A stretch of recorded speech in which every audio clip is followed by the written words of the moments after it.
11日目、歩き出すでー。おはよう。いっちおはよう、今日も頑張れよ。おはよう、ご安全にな。いっちおはよう、今日もご安全に。おは。おはいっち。今日は京都までやな。休息日前の一踏ん張りや。京都について予定は？寝る。おはよう。おはおは。いっちおはよう、昨日は長かったね。よく眠れた？ぼちぼちやな。いっち頑張れー。いっちおはよう。おはよう、頑張れいっち。いっちおはようやで、福岡民の愛待ってるやで。みんな3月。いっち今日も応援しとるで、頑張ってくれやで。おはよういっち。改めて地図機能で見てみると、えぐい距離歩いたんやな。チリオンチやが、今更驚愕。今日も気をつけて。おはよういっち。11日目。いってらっしゃい、ご安全に。朝ごはん食べた？食べた。雨降ってたんやね、いっち道中お気をつけて。おはようございます、今日もご安全に。雨雨やね。大津から追分まで少し山登って、あとは山科を下り坂で通り過ぎる感じ。足は大丈夫？ぼちぼちやな。昨晩あれだけ遅くまで歩いてて、もう出発してるんか。雨の中、大変だろうけど頑張ってな。 Y のいる立東を今日通過かな？それとも琵琶湖大橋渡るのか。琵琶湖大橋ルートか、大見大橋ルートか、どちらかな。最近関西の雲行き良くないから気ぃつけや。徒歩2期おはようやで、足元悪いから今日も一日ご安全に。おはよういっち、今日もご安全に。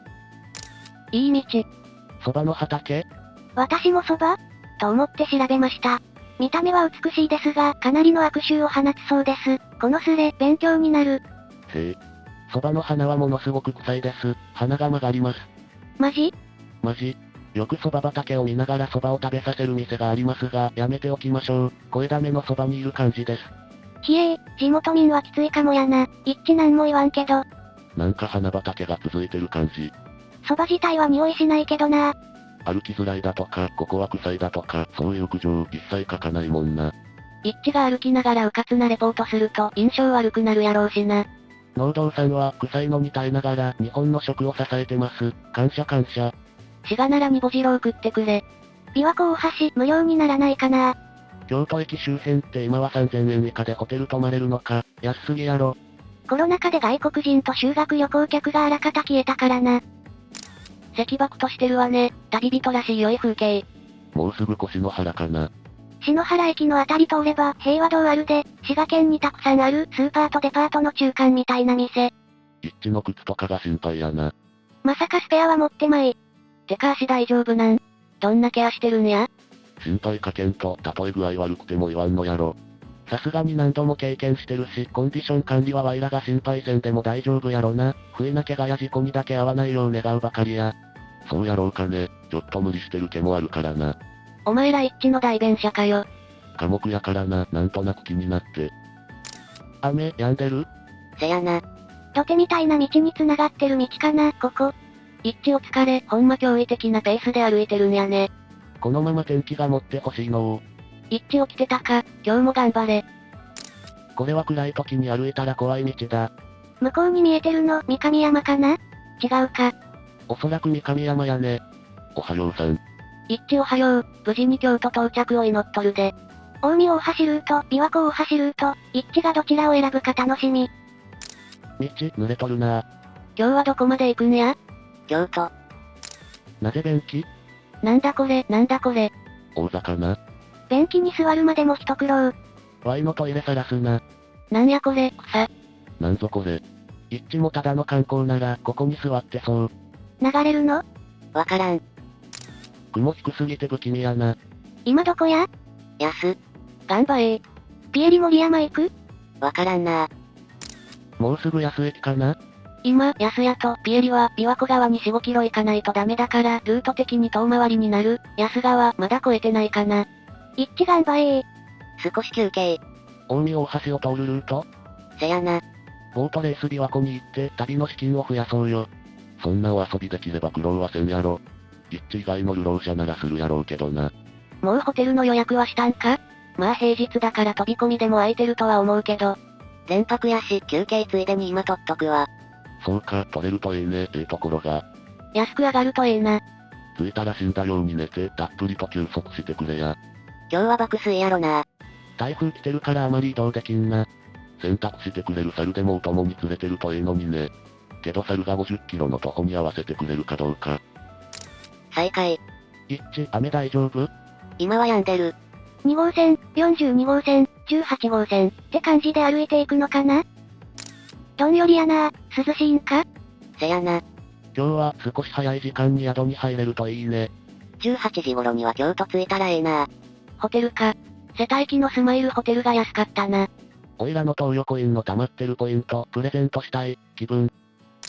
看板の意味がいまいち理解できん。キグナス券。経路案内標識の裏だった。休養日って完全に休養する避難？観光とかするん？できれば休養に使ってほしいところやがな。本住民に車夫がいれば人力車で休養しながら観光もワンチャンあるで。京都だったら観光用のそういうのとかありそうやけど、金かかるだろうが。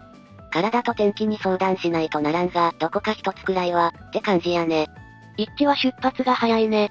あれよあれよという間に東海道53次移動してきてる。天候に回復の兆し。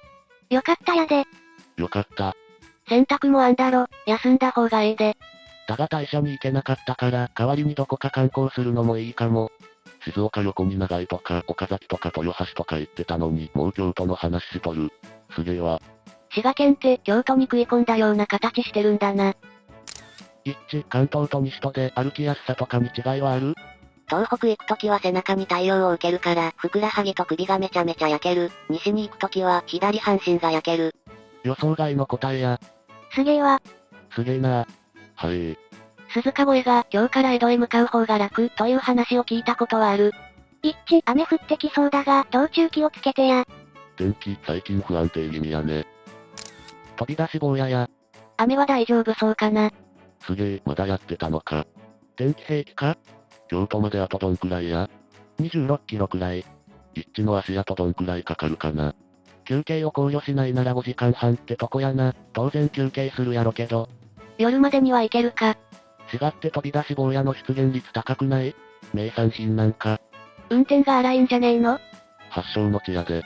検索おばさんが来ましたよ。現在では東北地方から九州まで日本各地にあるが、特に近畿地方に多く、滋賀県内の設置数は日本一と言われる。一番多いのは一致が今通ってる森山市のある町や、そこは飛び出し坊やだらけの異様な地域になってて、三浦淳の特集本に載ってた。はい、そうなんか、ほんまに坊や多いわね。一致も車には気をつけてくれメンス。もうすぐ草津市に入る頃か？お昼は森山市古高にある三福のラーメンおすすめやで。南草津に極楽湯があったな。もうあらへんで。今や日産の販売店になっておる。微笑みの湯も潰れてスパ船ないやん。ほんまやで。あるのは瀬田のお風呂カフェ、旧琵琶湖サウナ、や。坊やダブル。ほんまに多いな。雨降らんとええけどな。一致的に長距離歩きのコツみたいなものはある？速いペースにならないようにすることかな。早いやんけ。もうこんなところまで来てるのか、すげえな。アキレス腱大丈夫やろか。たった3時間で近江八幡から森山海、1時間後には近江大橋に着いてそう。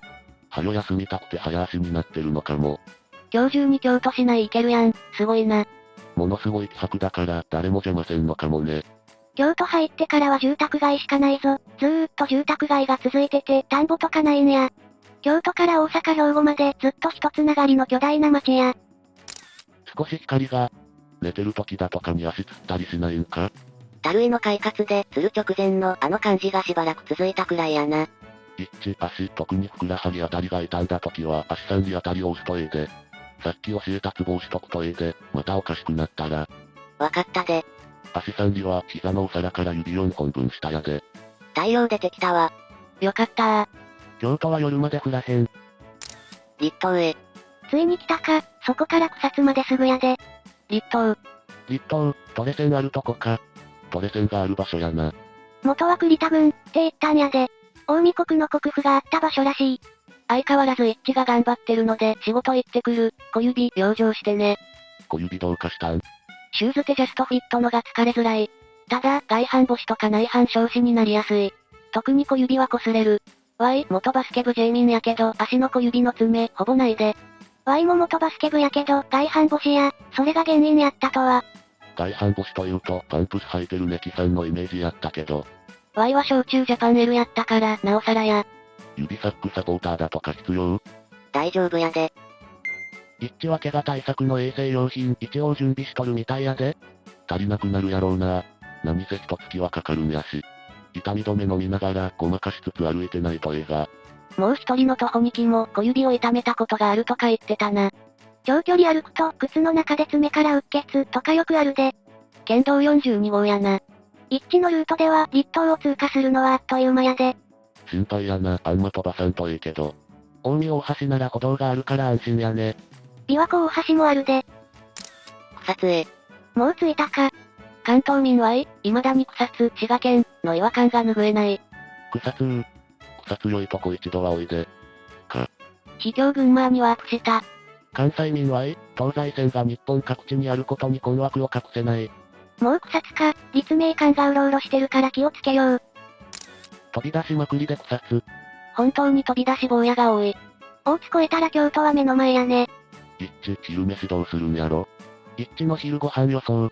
もうすぐ京都なので、1、天下一品、2、怪力屋、3、京都王将、4、普通のラーメン屋。5、三藤食堂。湯豆腐。ぜぜか。いきなりそんなに食ったらうんこ出まくるやろな。差し入れいただいたで、3月。ナイススネーク。ナイススネーク。ナイススネーク。スネーク。なんで差し入れのこと、スネークって言うん？ゲームやらんやつはわからん。スネークの由来はテレビゲームメタルギアに登場するキャラクターのコードネーム。転じて潜入行動、操作をする人物にネット上で付けられる名前、あるいはそのような行為そのものを指す。例、見つからないようにちょっとスネークしてくる。差し入れ自体をスネーク言うんやなくて、例えばこっそり一致に会いに行ったりすることをスネークって言うんや、多分。なるほど、3月。ちなスネークは一致の邪魔したらあかんで。もともとは風景から場所の特定、そういう意味ではお前らのみんな、スネークや。一致、網の場湯は寝る前と起きた時に飲むのがおすすめやで。ご安全に。浜街道を歩いているんやな。近江大橋の数キロ手前に大きくカーブするところがあるんやけど、そこの交差点を渡ったところに、ラ・ムーってディスカウントスーパーがある。そこだと弁当が198円で売ってあるから、節約するならおすすめやで。安っ。お弁当で198なら毎日2食は行くな。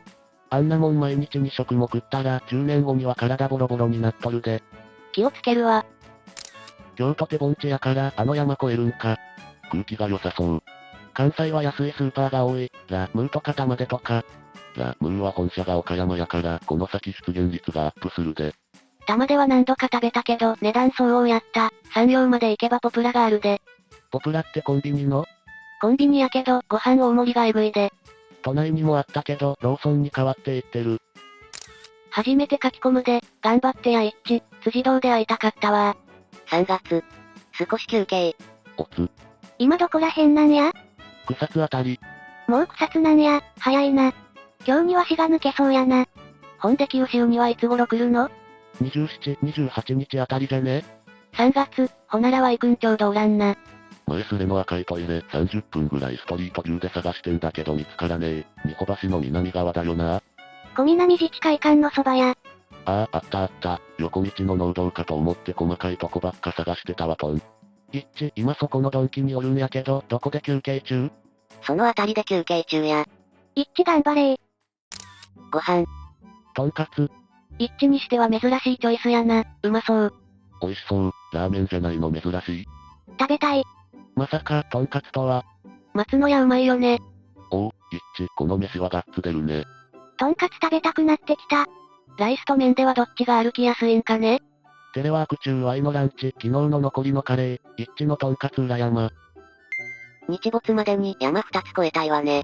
時速4キロで行ける感じかな？なんとかなりそう。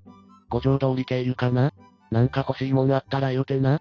21キロなら余裕と思ってしまう不思議。今日の大津の降水確率は 10% やって、雨は大丈夫そうかな。そんなにアップダウンなさそうだからいいけど、20キロって地元で考えると相当だよな。一致は徒歩 5km 毎時平均なので4時間程度だと思う。17時過ぎにはチェックインできるやろ。再開。飯食って大して休まず動けるんだもんな。すげえわ。差し入れいただいたやで、サンキューガッツ。ナイススネーク。実際あったらなんて言うていいかわからんかったで、この後も気をつけて、一致。ナイススネーク。ナイススネーク。スネーク。ナイススネーク。ナイススネーク。ナイススネーク。一致頑張れー。ナイススネーク。各地にスネークいてありがたいわね。この先、カーブを抜けたらいよいよ橋だね。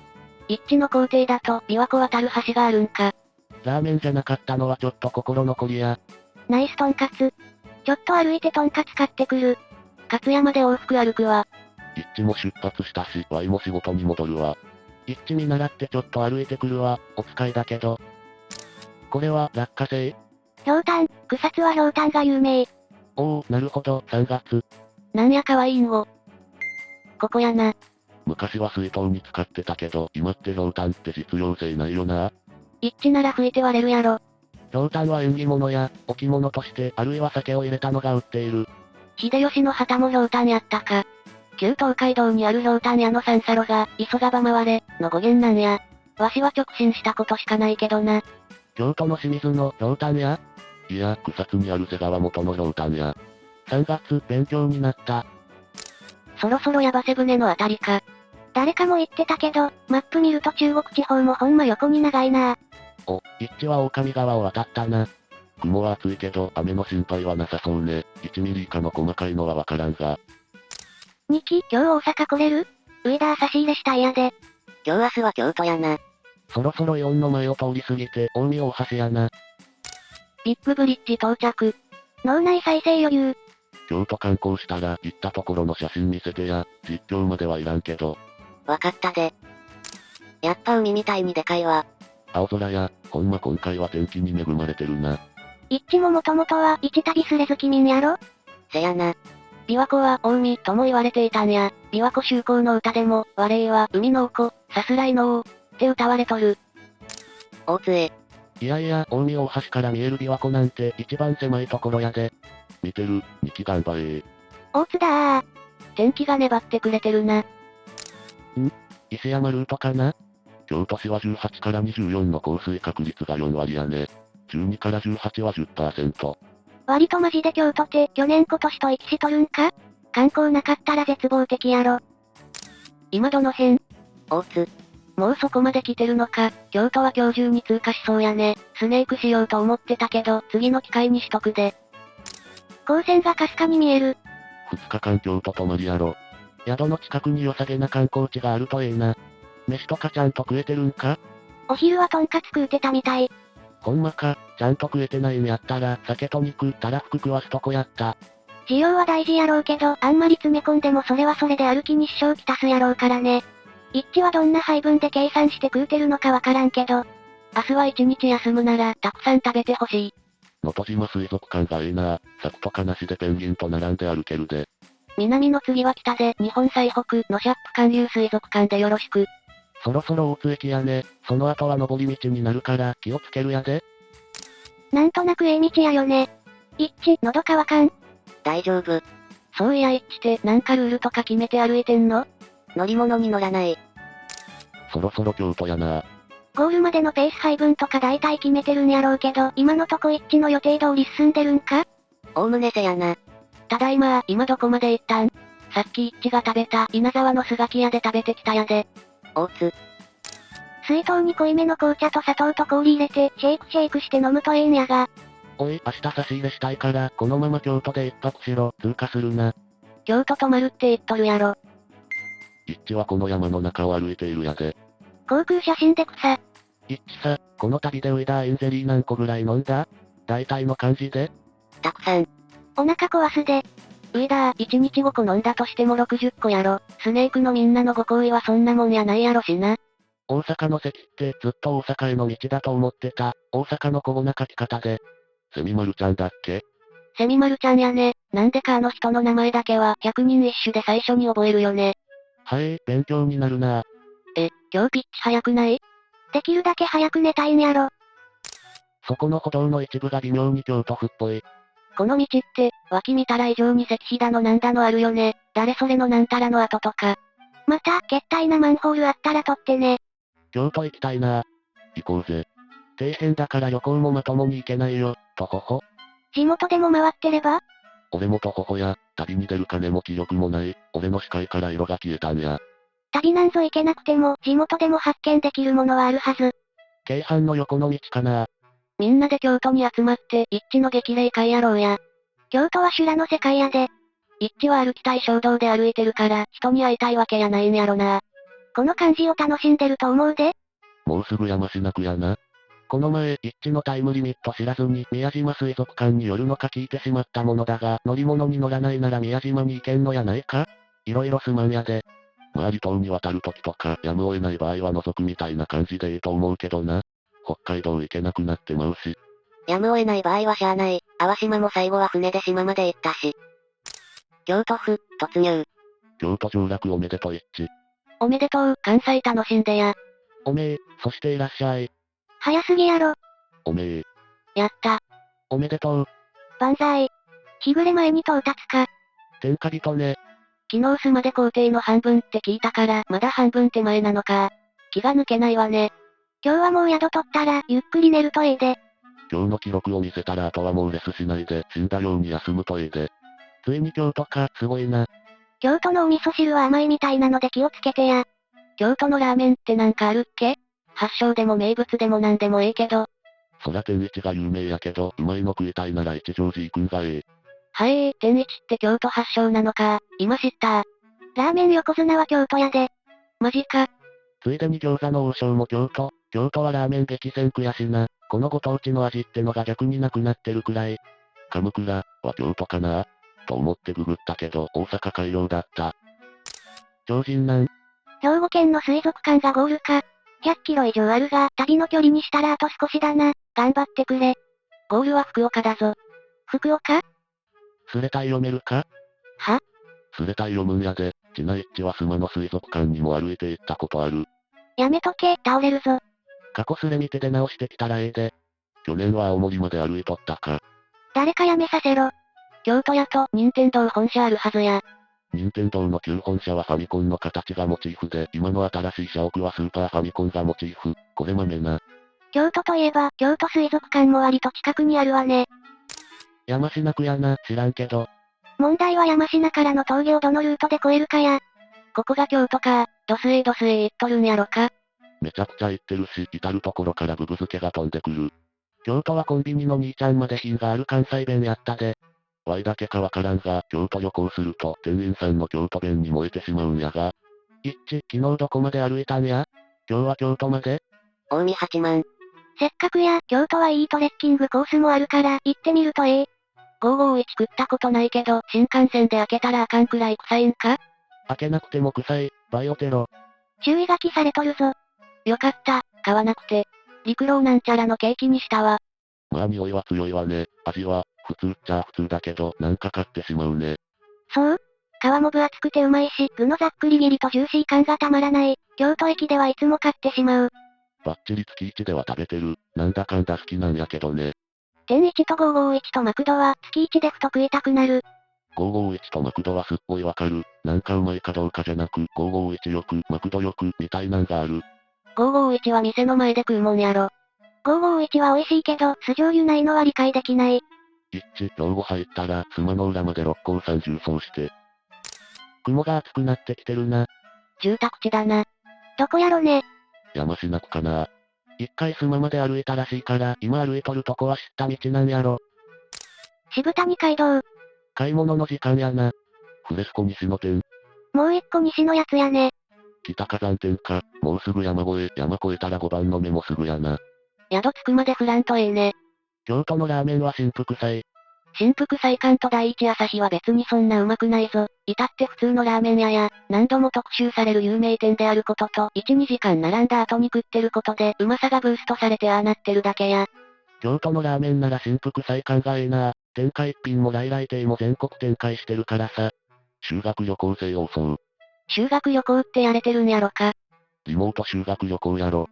宣言明けたから、普通に言っとるぞ。ああ、緊急事態宣言解除で修学旅行とはいかないが、遠足くらいは急に増えてそうやな。先週土曜に京都行ってきたけど、修学旅行生おらんかったな。そら大抵学校は平日に行くからね。まとめサイトから飛んできた滋賀県民やけど、一致に会いたくなってきてな。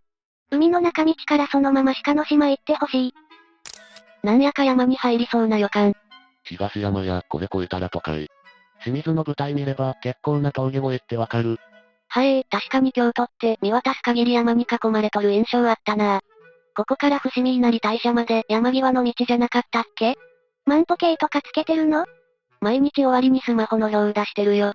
そうなんだ、どえらい体力やけどいつも歩いてるの？空徒歩旅なんだから歩くやろ、普段は知らんわ。一致、どう？街並みはもうことって感じする？山。もう京都入りか、なんか良さそうなとこ見つかるとかってぐんぐん移動してきたな。こんな移動が可能なんやな。近くいるならスネークや。近くにおるけど見たらわかるんやろか。靴が黄色い、日焼けしたジョジョのような風貌らしいで。南部のジョジョや。初代ジョジョらしい。重くない軽めの差し入れ屋で、一致が言うには、バナナなら1、2本、リンゴなら1個ほどがいいって言ってたっけ。夜、絶対通りたくない道やん。ある日、森の中。脇道シリーズ突入。マジの山越えやな。鬼が出るぞ。日没まであと50分切ってるみたいやけど大丈夫？多分あと1時間くらいやな。火山道抜けたから、峠のピークは越えたで。ガチ山道で草。116号のトンネルは、徒歩は危ないやで。まだギリギリ明るくてよかった。タイムリミットいつなん？ 29日らしい。苔むした歩道。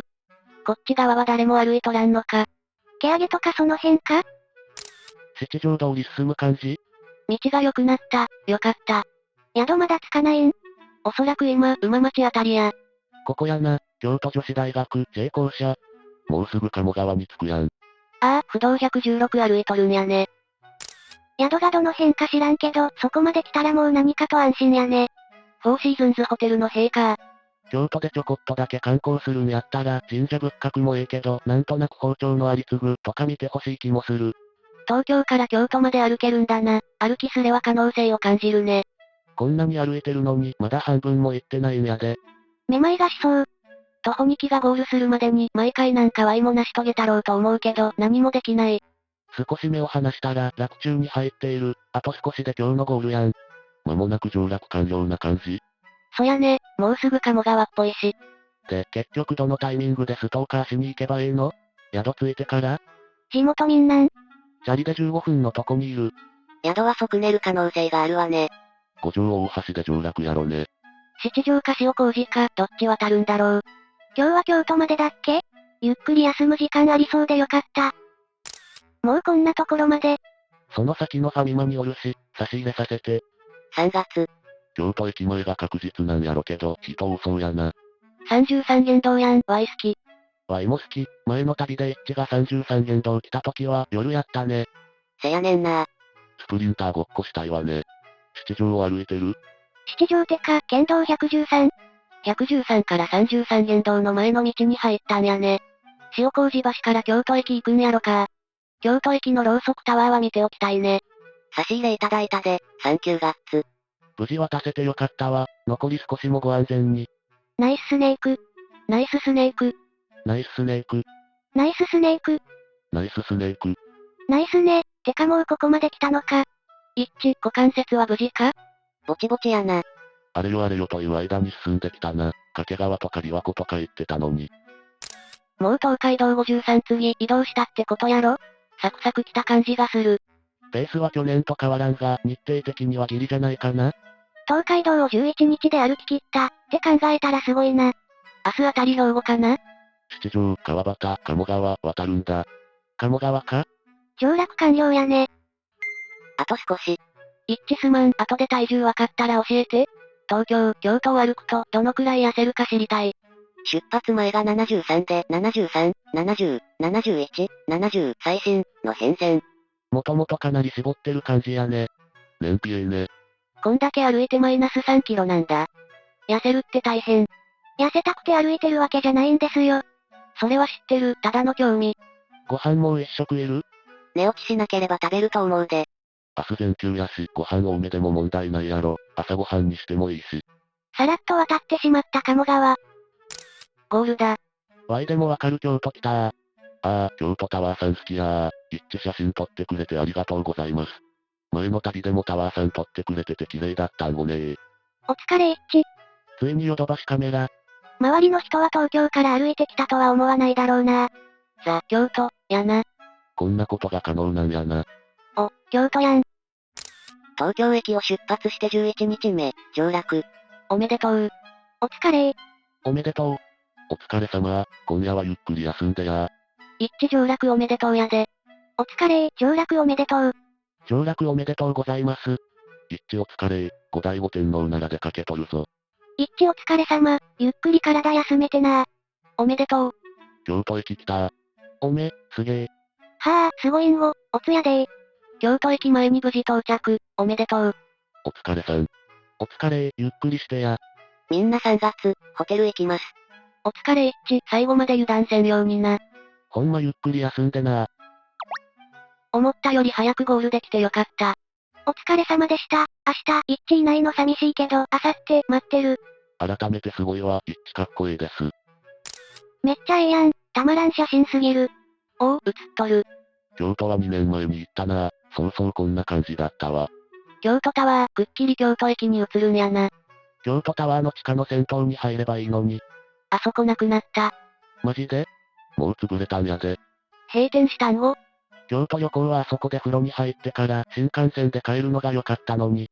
同じく。地下浴場潰れたということは、タワーホテル泊まる意味がなくなったやんけ。祇園祭りに京都駅から西院までキャリーバッグ引きながら歩いた思い出。京都住民結構多い？京都の旅すれはいつも地元トークで脱線しまくってるだろ。差し入れいただいたで、3月。ナイススネークドスエー。ナイススネーク。ナイススネーク。スネーク。ナイススネーク。いただいたものは見せないんやね。スネークが突する前にアップすればええ。靴写真撮らせてもらうの忘れてた。悲しい。あじゃり餅とかあげたでー。一致はアマチュアあじゃりだけにね。今日明日はゆっくり休みます。お疲れやでー。熟睡せやー。お疲れ一致、ゆっくり休んでや。お疲れ様です。ゆっくりぐっすり体を休めてください。お疲れ様でした。ゆっくり休んでください。お疲れ。一致って多分燃費良くなりすぎて、常人と比べると大したカロリー消費してないよね。今日の履歴。みんなサンキューガッツ、なんとか無事京都まで到着できたで。明日は雨なので1日休養に当てて、明後日以降の道の旅路に備えるやで。ご飯食べたら画像だけアップします。お疲れ様、ゆっくり休んで。無理せん範囲でな。道のってことは大阪や神戸は回避か。豆、だいぶ回復しますように。10日目は道教えるおっちゃん神とかドラフトとかバラエティ豊かな上に最長の68キロ歩いててすごい。まずはシャワーと飯やな。ゆっくり休んでおやすみ一致。一致お疲れ様やでー。明日はゆっくり休んでやー。一致大阪はどの辺通るつもりなんや。淀川の堤防沿いをずっと歩けば迷わないよな。情報が増えてる。データ2機すごい。こうやって見ると、今回は本当に安定してるな。ピッチ上げてるのでやや心配やけど。これでもすごいな。この距離見たら、1話の戸島水族館でも山陰地方でも歩いていけるんだなってわかるもんね。常識的な感覚が拡大するというか、こういうのが成長なのかな、とも思うね。それと比例して年も取ってるわけやから、体力的にどうなのかな、とも。まだ若い子やったぜ。それはわかるけど、数年前よりは年齢分体力落ちんのかなって。20代前半くらいやから余裕よ。普通の人は急激に体力落ちない。しかもこれだけ歩けるくらい鍛えられてる人だから、そこは問題なさそう。持久力はそんなに落ちないよ。ジジババのアルピニストとか普通にいるし。満喫で寝るのって体力なかなか回復しそうにないな。大変やな。それでも野宿よりはまだね。金銭的援助はあれやろうけど、懐具合が気になるところやな。せっかくの京都屋が明日はうろうろせんと寝ててほしいわね。小指も気になるし。日本全国どこまででも歩いていけるよ。この事実がちょっとすごいよね。寄りすぎどこのラーメン。ネギの主張が凄まじい。うまそうやな。ネギまみれや。第一朝日かな？うまそうやな。ネギの下にチャーシューが隠れてて結構量多そうやね。美味しそう。うまそうやな。これ知っとるで、火柱が上がるラーメンやろ？ネギの量がえげつい。一致青ネギ好きなん？あんま食いすぎてのぼせんようにね。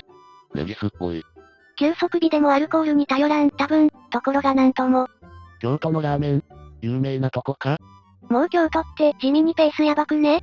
次の目標地は尼崎あたりかしら。神戸市立須磨海浜水族園まで測ってみたら 75km でちょっと遠いな。尼崎あたりなんかね。今日は滋賀を抜けて京都に到着。明日は雨予報なので休養に当てて、明後日からの精神に備えます。福岡まであと600キロちょい。ほな、おやすみなさい。あと600キロ。クリア明日も同然やな。ひえ、そんなにあるんか。中日の15日までに住まいっとれば、まあギリってとこやな。一致、京都着おめでとう。明日は足のケアに専念してや。明日大阪来るならスネークするかもしれない。明日は雨やし、休養日やと思われる。なるほど、それなら明後日にスネークするかもです。自分家から50キロってどのくらいかと思って測ったら県外行ってて草。歩いて県外まで行くとか無理だわ。とこは市の中心部まで30キロくらいやな。若くなければ酒飲んでゴロゴロやろうね。まだ若いだろうから好奇心がうずいてついあちこち見て回りたくなるやろうけど。好奇心は年関係ないで。体力がついていかんだけや。おっさんやけど、旅先で気になったもん見つけたら、次の旅で真っ先に寄るようにしとる。おっさんで旅する気力あるといいな。県内は仕事で7割回ったけど、もう旅行するの無理だわ。予備枕で足を少し上げて寝ると楽になるわよ。ガンバ。今寝てるのかな。京都か、福岡で待ってるでー。福岡か、去年出張行った時、替え玉10円のラーメン屋行ったんやが、なんて店やったかな。ラーメン3期は替え玉10円やでー。ググったらそこで間違いなさそう。ありがとう、福岡の人かな。あのこってりラーメンは本当にうまかった。来年実物大、ニューガンダムができた頃、また行くから、お礼に博多で合流してお金落としまくるわ。実物大、ニューガンダムなんてできるんやな。福岡出身なのに知らなかった。ラーメン美味しそう。明日はゆっくりしてくれ。お疲れ様です。13日水曜日は京都のんびり、14日木曜日から本格移動か、スネークしたろ。まさかあれだ、一致のいるホテルに押しかける気なん？なんでやねん、歩いてるとこか、もしくは昼飯晩飯おごるゲリラアタックやがな。そうか、それなら映画。もちろんワクチン済みよな。まあなんかされても自慢の見客でキックアウトするやろうし。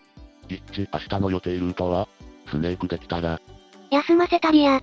明日は休息日だっけ？ちょっとした観光くらいはするのかな。道中無事でなりよりやで、明日はゆっくり休んでな。今来た産業。一致、京都到着、明日は休養。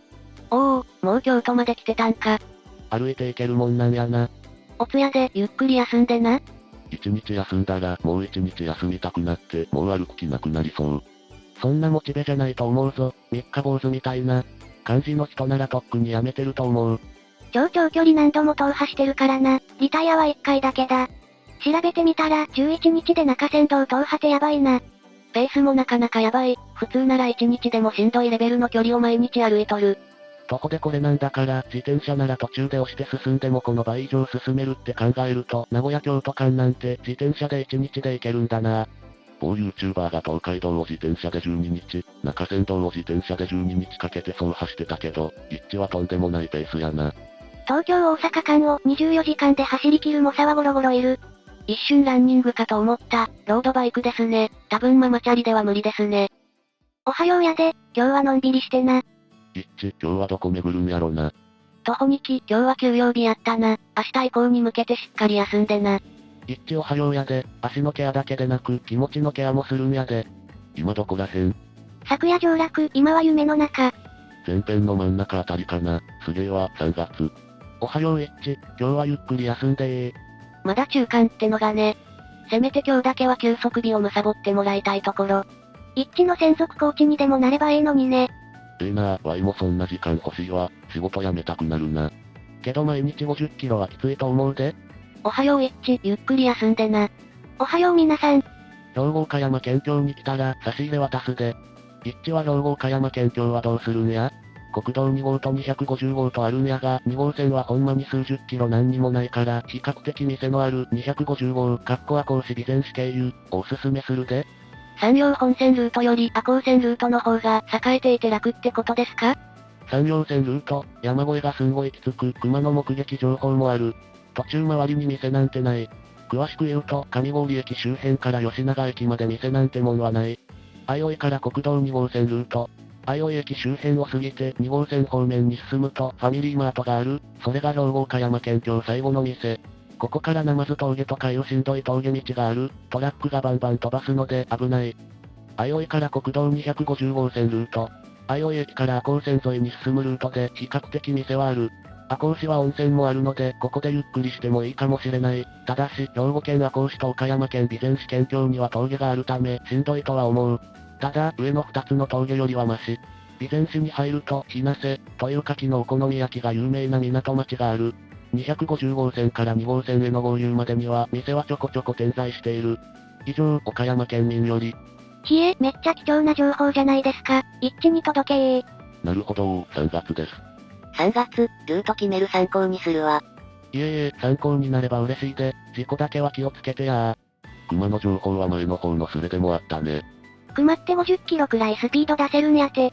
見つかったら一致は70キロくらいで走らんと危ないん。まあこれまではそういうことはなかっただろうけど、遭遇したら確かに怖いやろうね。相生から上郡町県境付近まで何にもない、上郡駅近くにマックスバリュー、2号線だと赤押にファミマとローソンしかない。何よりトラックがバンバン飛ばすので、くっそ危ない。地元民有能やね。三原から広島も大概ヤバそうやな。いや普通に250号線やろ。西相生駅近くに道の駅ペイロン場がある。岡山県に入ってからの道の駅は瀬戸内市にあるが、250線からだいぶそれる。2号線は大体交通量多いね。広島から山口の方も結構渋滞。今回はちゃんと準備して装備整えてるんやろな。差し入れ以外にも岡山来たら名物ごちそうするで。今来た、一致は何してるん？多分寝てる。大丈夫かな、冷たくなってへんと映画。一致、今日は観光せんのかな？前は平泉散策しとったけど。いいじゃん、観光とかはせんでも、今日は休息日ってことで。てか京都雨降ってんのかね？こっちも降ってるけど。関東も雨やで。天気予報見ると、今日より土日あたり、大阪兵庫岡山が降水確率やばいよな。一致は不審者にも気をつけてや。岡山県不審者情報。下半身露出とか、卑猥な声掛けにも見向きもしなさげやが。まあ、荷物背負ったいかつい男なんて、敬遠されるやろうけど。ほぼ野生動物やんけ、さす岡山。猿はお供に連れてくとええかも。リュックに入れたらバナナ全部食べちゃいそう。犬とキジも連れてこや、岡山やしその辺用心せな。なんかかなりゆっくりやな、2度寝3度寝でもしてるのかも。久しぶり、どこまで行った？今京都かね？せやね。いよいよ後半戦やな。でもまだ結構あるみたいやね。帰りはどうするんやろ？冬の山陰北陸ルートで帰るんかな？さすがに新幹線やない？帰るときは飛行機ちゃうか。田中陽樹みたいな人が温泉にいたんか。今週末雨みたいやな。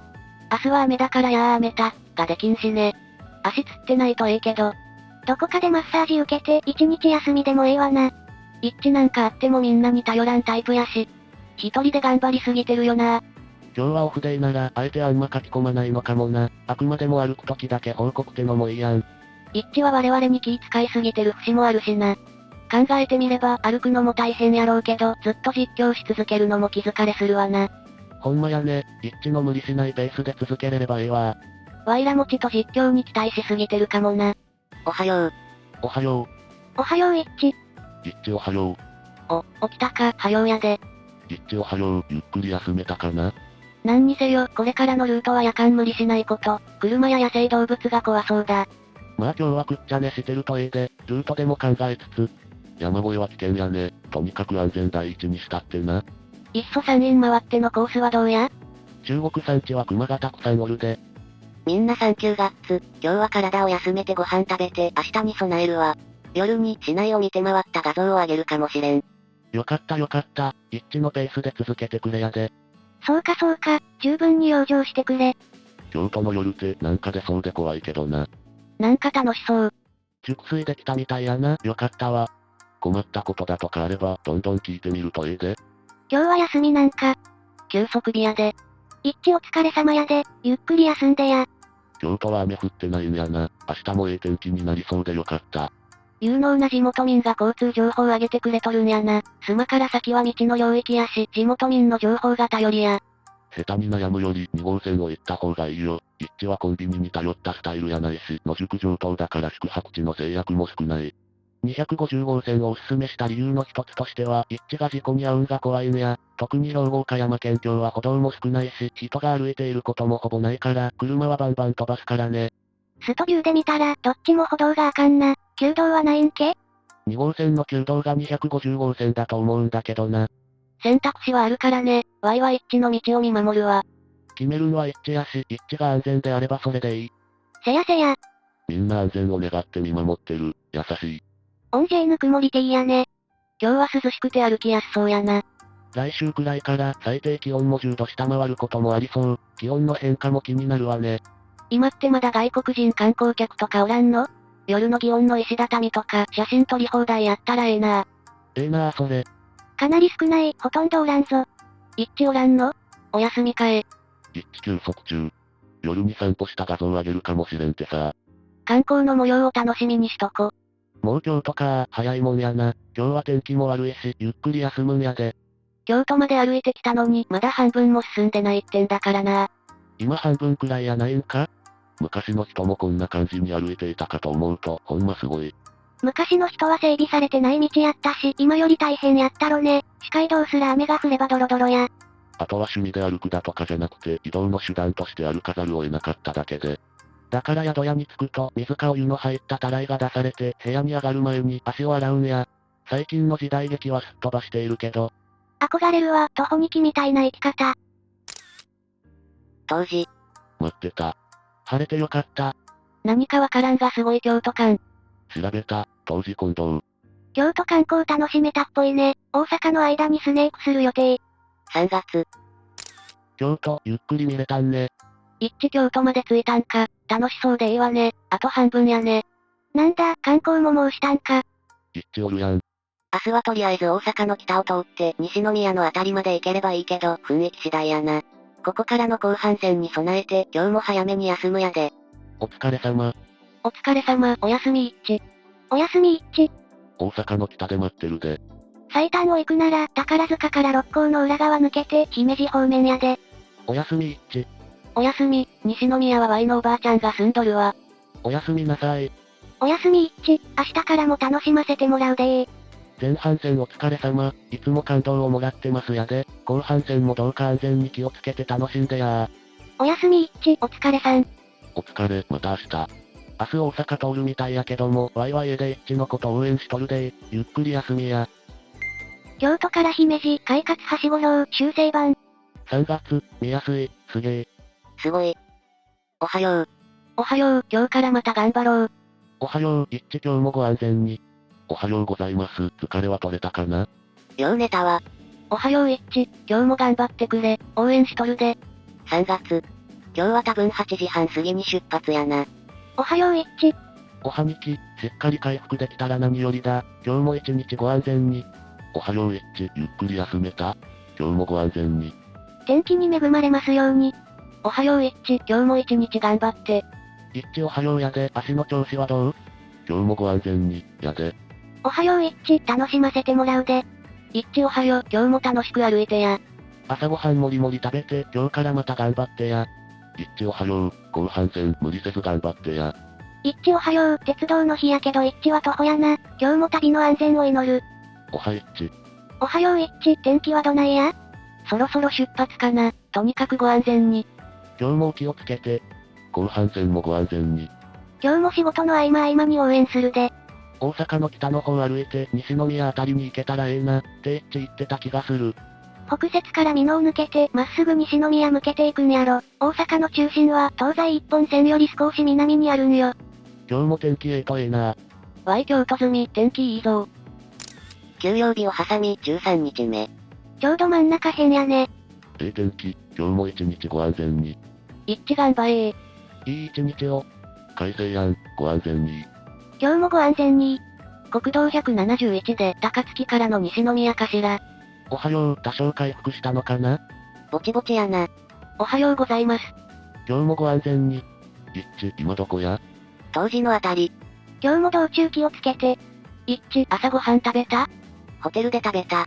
今日も一日ご安全に。おはよう。右側になんかお寺のようなものが。ついに京都越えたか。いい天気や、気持ちええな。セブンイレブンの看板が関東と違う。ほんまや、初めて見た。セブン入れの看板珍しいね。京都は景観保護条例。だかで派手なのは禁止なんよな。へえ、3月。京都は景観のために派手な色は控えとるんや。セブン以外も地味になっとるで。快晴やわ、空の色が深い。次は大阪なんか。長かった東海道も終わりやな。今週末から寒くなるから気をつけてや。せやな。みんな3月。西国街道を進む感じ？雰囲気次第やな。一致特有の口癖、雰囲気次第。祝500キロ、すげえ。500キロポストや、遠くまで行ったんやな。半分行った？次の仕事が長期休暇取れるとも限らんし、今回が最後の徒歩旅になるかもしれんな。いない地を進むなら会えるかも。スネーク。スネーク。一致にパワーを与えろ。おはよう一致。空が青い。本日は快晴なり。わいも仕事さえなきゃ長旅したいわ。この後全国的に日曜日に一気に秋の気温になる。今日明日はどこも快晴。土曜はちょっとぐずつくが大雨ってほどでもない。それほんまか？はよ猛暑から脱却したいわ。今日明日は27度28度とかだけど、日曜に一気に20度とかになるから、風邪ひかんように気をつけや。3月、そろそろ衣替えかな。快晴、一致今日もご安全に。一致頑張って。神戸のスマとか垂水とか通るんか？昔住んでたからその辺になったら頻繁に来るわ。一致今どこやろ？高槻通るなら差し入れするやで。このまま行けば通ると思うわ。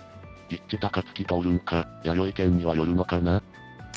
考えたら一致は仕事ある時も、長期休暇取って徒歩旅しとったみたいやしすごいな。旅の比重が重いんやろな、人生の中で。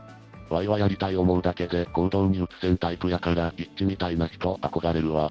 メンタルだけじゃなくてまず体力の向上、あとこれがライフワークにできるかどうかの決意も必要かと。だから一致はいい意味での変人、気違い、クレイジーピープルなんやとは思う。常人には真似できん。一致も近場から始めたんやし、近場から真似したらええんやで。腰と足が弱いから真似したら死ぬわ。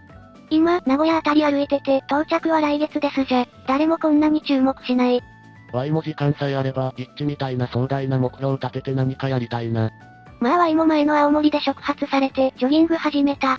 俺23区済み、江ノ水なんて無理、火災も厳しい、品川とサンシャインくらいならなんとか。わい横浜民、東海道歩いてるよ。一致みたいなレベルじゃなくて、1回20から30キロ程度で区切ってる。わいも旅好きやが、一致とスタイルが違うな。高速弾丸旅行やし。弾丸極めるために、東京、沖縄、北海道、東京、を日帰りでするとかどうや？それ修行僧でやってる人いたな。バイクやから陸路がええな。わいは一時期犬の散歩がてら、最寄りのコンビニまで片道約4キロ歩いとったわ。風景や。見てない間に通り過ぎたか。もしかして1号沿いでずっと歩いてんのか？ケーズ電機のところを西に行ったな。最近ストビューに来よらんね。いないこともない？やったぜ。サンクス。 3月。いてくれて嬉しい。オンジェイミンに優しい。気持ちよさそうやな。天気がいいから歩くの気持ちよさそう。免許試験場のそばやな。恥ずかし。わいの通勤経路や。こういうので過去に住んでた町が出てくると、来るものがある。いい天気、いい雲。もうすぐ我が地元、大山崎町。一致って写真撮るのうまいよね。カメラいいな。iPhone。アンドロイド。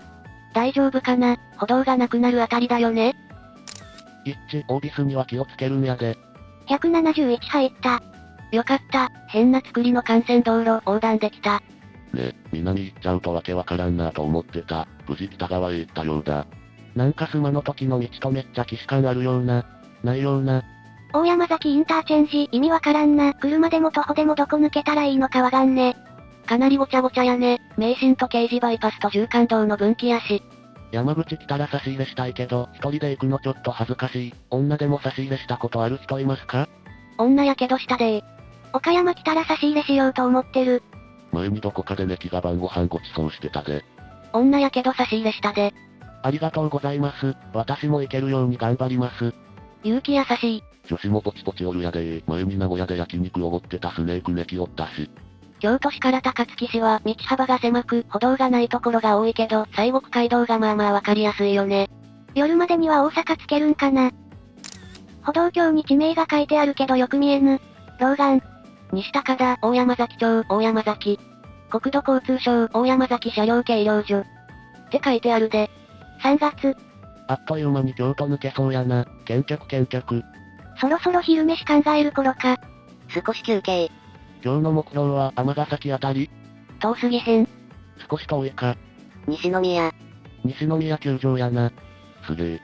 スルーされる大阪。一致、今日は暑いから気をつけてやー。適度に水分補給してくれー。せやな。大阪着いたら何食いたいんか気になる。一致の昼ご飯予想、in 大阪。1、お好み定食。2、大阪王将。3、かすうどん。4、ラーメン。5、この先のリンガーハット。ラーメン。これ月内につけるんか？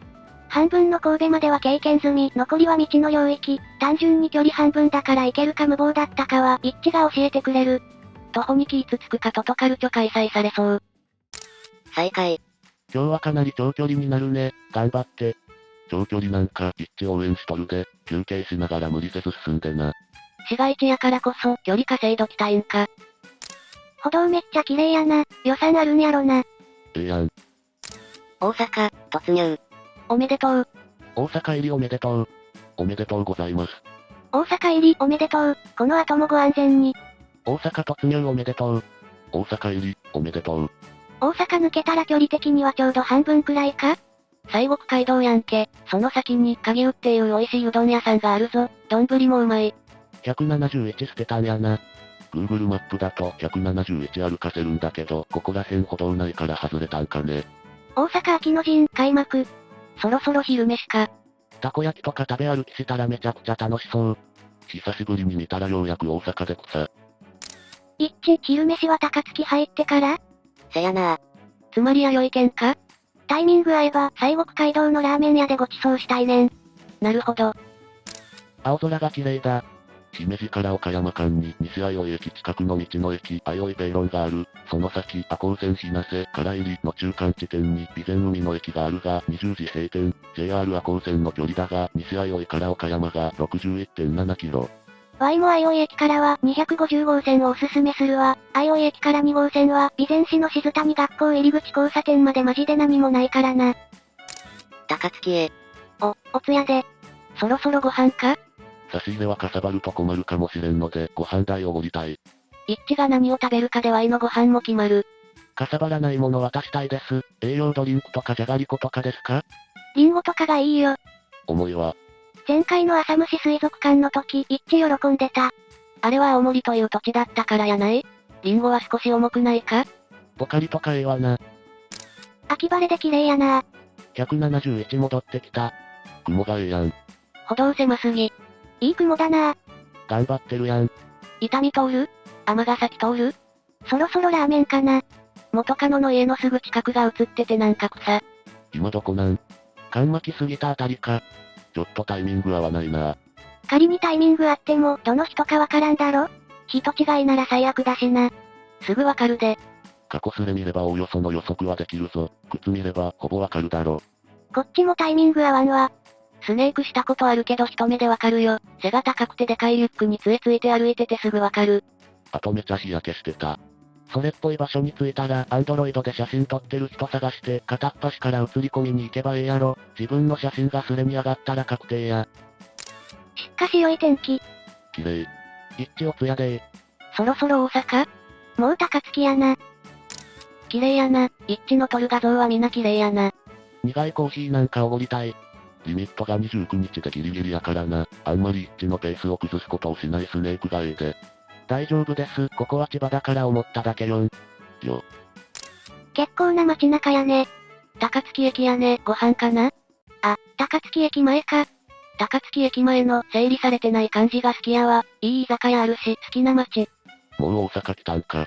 おう、大阪に来たのか。高槻はアパレル工場多いイメージ。業務スーパーで売ってるロースハムが高槻市で生産されてるで。ご飯食べます。今日は何ラーメンや？昼ご飯来たー。ご飯。なんやろ？ラーメンか？菜食ラーメン金星高槻駅前店。ここはどう？ちょっと行ったとこにラーメン桜坂ってあるけど、今やっとるんやろか。まさかのたこ焼き。うまそうだ。本場の手、鰹節ないんか？オプション。粉の鰹節がかかってた。 3月。たこ焼きうまそう。うまそう、いいねー。粉もんきちゃー。たこ焼き。まさかのたこ焼き。関西の柔らかいたこ焼きすこ。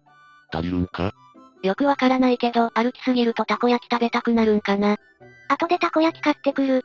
関西のたこ焼きって中が柔らかいのが多いよね。お昼はラーメンかと思ったらたこ焼き。おやつやろ。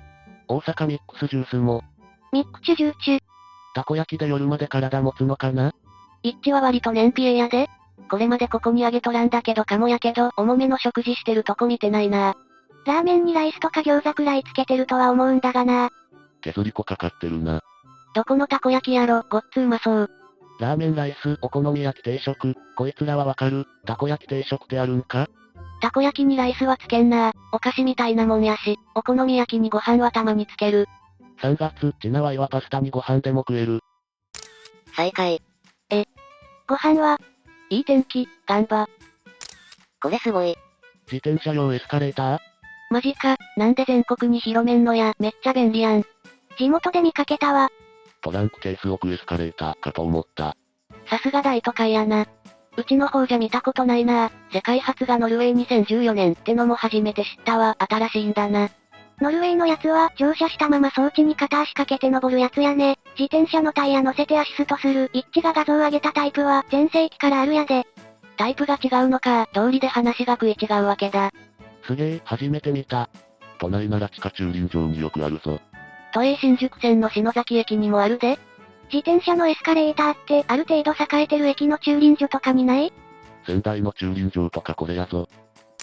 国2を歩くのか？ならちょっと兵庫県からくねくねしてるな。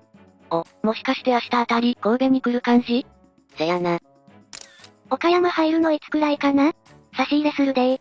どうやろな、あさって以降なのは確実やな。了解、一致のペースで続けてくれたら嬉しいで。3月。西国街道か。中国地方、びっくりするくらい歩道が狭かったりするから反射板とかしてね。その道しるべ。徒歩2キは雲見坂の付近を歩いとるんか？わからん。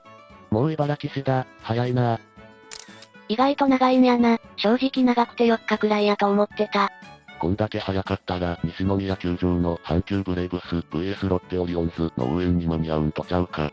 甲子園は通らないっぽいな。ホモフィーも行きにくいしな。過去の徒歩2キのまとめすれ見てここ来ました。徒歩2キ頑張ってください。というか、1日数十キロ歩くとか、本当すごいな。職質された？されてないで。まさか。割とマジで大阪で歩いてて大丈夫なんか？治安的に。大阪をどんなところだと思ってるんだ。やばいところや。やばいエリアは限られてるのと、やばいエリアといっても渋谷以下くらいやぞ、今は。一番やばいとこって歌舞伎町とかなん？知らんけど、そうじゃないか？少なくとも今一致が歩いているところらへんは、警察署からの注意喚起メールでは、猿出没程度やぞ。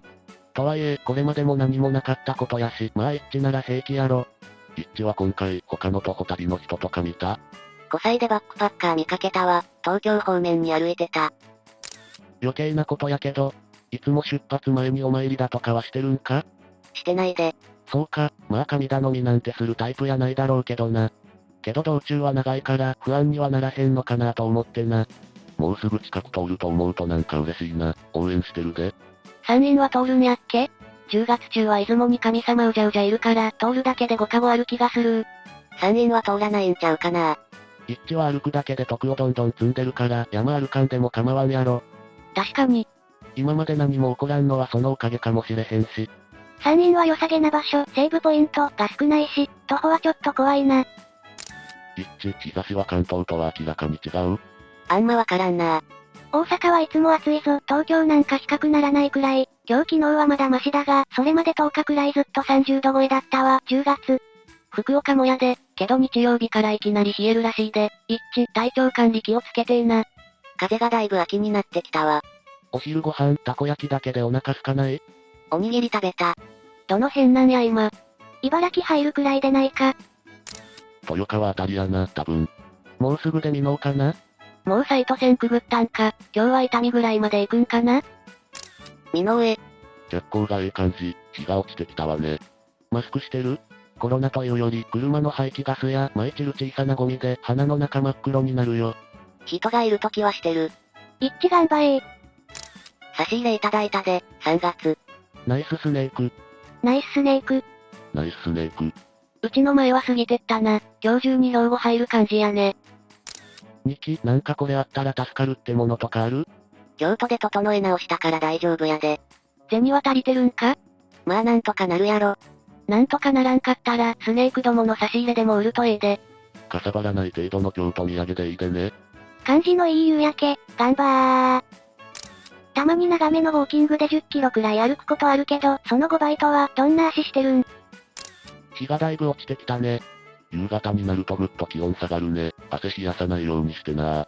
日没やね、車に気ぃつけて3月、気をつけるわ。マキオチか、昔ケンタッキー食べ放題行ったわ。今回は天気でよかった。あと1時間ぐらいで伊丹空港だ。黄昏。やっぱ宝塚、裏六甲、三木、姫路の最短ルートかな。今日は西宮らしいからちゃうかと。ありがとう、一緒に旅してる気にすごくなれるよ。夕暮れの光が変な綺麗さ出してるな。差し入れいただいたやで、サンキューガッツ。ナイス。ナイススネーク。ナイスね。一致の差し入れは何が嬉しいんやろか。ナイススネーク。めっちゃ好青年やったよ。残り頑張って。ナイススネーク。最短ルートだと、快活クラブ神戸北店しかないから、野宿多くなるのよね。海沿い進む方がええやろな。池田へ。こっち行ったんか。スト牛2機、サンキューガッツ。今6待機。だいぶ暗い。差し入れいただいたで、3月。成し遂げたぜ。ナイススネーク。ナイススネーク。ナイススネーク。ナイススネーク。もう真っ暗やな。一致は今日中に西宮まで歩くんかな。さすがスト牛2期、3月。今から北伊丹駅行きたいけど、一致が先に通過しそう。伊丹市役所の前通るで。多分。川西池だからやから、市役所は遠いんや。ありがとな。昼にたこ焼き食べてから何にも食べてないん。おにぎりとお菓子食べた。ああ、食べてたのか。ちょっと安心した。軍港橋に沈め、ってめっちゃかっこいい地名だな。さあ一致は表六甲を通るか、裏六甲を通るか。今北産業、今どこ？池田ってとこらしい。 3月。あれ、今回はスマスイの方通らんかもなんか。2機見っけた、先で待っとるでな。兵庫県、突入。兵庫。差し入れいただいたやで、サンキューガッツ。2機身長高かった。小さいおっさんが支援したで、関西楽しんでな。ナイススネーク。ナイススネーク。ナイススネーク。ナイススネーク。ナイススネーク。兵庫県突入おめ、夜道気をつけてや。兵庫、おつやで夜道を気をつけて。UK ワイルドキャッツカフェってとこで、がっつり飯食うとええ。一致おつやで、兵庫の写真楽しみにしとる。ナイス兵庫、京都から兵庫って1日で行けるんやね。ただし一致に限る。伊丹空港かな？一致が地元来てるなんて嬉しいやで、残りもご安全に。今日西宮まで行くんやろか？伊丹でもええ気がすんだけど。一致次第やな。もう少し先に快活あったはず、大丈夫。今日は快活伊丹小屋店かね。快活伊丹、快活西宮丸橋あるね。2日に出発して今が半分くらい、ペースやね。明日三宮まで行ける？せやな、三宮通るかはわからんけど。もう兵庫か、今日は差し入れラッシュやな。明日スマ越えそうだねスマの時、鉄人28号のでっかいやつ見た気がしたんやが、どこだったかな。昔垂水に住んでたから懐かしい。明日は張り付くわ。海沿い行くなら近くは通るんかな。めちゃ近所通過中くらいやな、頑張ってや。明石大橋をくぐるイベントはないっぽいな。海沿い行けば舞子のとこでくぐるで。海沿い行かなそうな雰囲気やん。それ以外に道あるんか？国にだろうから三宮は通るんちゃうかな。ていうか、神戸なんてちょい北行くと山だから、海沿い以外やと、六甲山重曹とかやで。三宮にも第一朝日あるで。神戸って発祥ラーメンなんかあるっけ？明石タコのイメージ強すぎ。某プロ野球選手がここ行きつけって言ってた気がする。うまそう。一致、今日はもう数時間歩く？せやな。西宮って言ってたから、あと2時間くらい。 3月。気をつけてな。3月。前回よりだいぶ都会の風景やな。もう伊丹市役所前あたりまで行ってそうや。寺田モータース付近。住民か。ちゃうよ、いつもいるストーカーや。一致のことつけてるんか？ワイも Google マップで追いかけてるだけや。東京駅から福岡まで一致をつけて歩いてるの想像したらなんか草。この辺か？道沿いにドンキホーテあるで、ドンキ通り過ぎたらすぐ自衛隊や。もう第三師団のところか。その歩道橋、自衛隊の敷地から道路挟んで、反対側の自衛隊の敷地に繋がってる、自衛隊員しか歩かれへん歩道橋やで。本当に第三師団や。すっかり暗くなったな。ここに来る前に河野池にいたから懐かしいわ。めっちゃ近所や、なんでこんなテンション上がるんやろ。もう少し進んだら向こう側の UK あるな。9時頃着いたらええとこやな。西宮まで行くんか？その辺は快活いっぱいあるから、無理せんでもええんやで。まだ歩くんか？伊丹通ってくれて嬉しいわ。これからも頑張ってな。ええ感じやね。快活って体休まるんか？完全個室なら、ビジホとあんまり変わらんで。鍵かけられへんのやろ？かけられるで、カードキー、でも個室やと飲食でけんの。完全に寝るため用やな。そういやコロナになってから、すっかり行かなくなったな。2年ぐらい前からモーニング始めたんだっけ。うちの方って完全個室なかったな。マッサージチェアよく使ってたけど、いびきがすげえうるさかったりしたわ。ブースやとね屋根ないし。街中に前からある店舗は回収なかなかでけんって聞いたな。個室作れないみたい。歩くん派やない？投げ銭でけたら、1スレ500円くらいずつ投げてたかも。一致頑張れー。3月。神戸とかなん？今日の夕飯はラーメンかしら。尼崎へ。もう尼崎、一致すごい早いわやっぱ。都会なら快活じゃなくて個室ビデオ行きゃいいのに、シャワーが綺麗、真っ暗にできる、個室、いいことしかない。これ、わざわざ快活にこだわらんでいいのにな。快活はにわか、人の目さえ気にしなければ個室ビデオが最強。ご飯食べます。今日はご飯か、うぷうぷ。なんだ、ラーメンか？西宮にはラーメン安くないからか？ラーメン東大か？ちーりゅう一致。しっかり食べや何ラーメンかな？ラーメンかてっちゃんと？一致どこや、近くまで来たからご飯おごらせてくれ。お店入ってもうた。仕方ないんを待ち伏せして差し入れぶち込んでやるぜ。なんやこれ、雑炊か？うまそうやないか。この卵はご自由にってこと？みたいやな。やったぜ、卵で需要つけましょ。卵は食べ放題なんか？きたー。ラーメン、と豚骨味噌？わい卵大好き。美味しそう。ここやな、ラーメン東大尼崎店。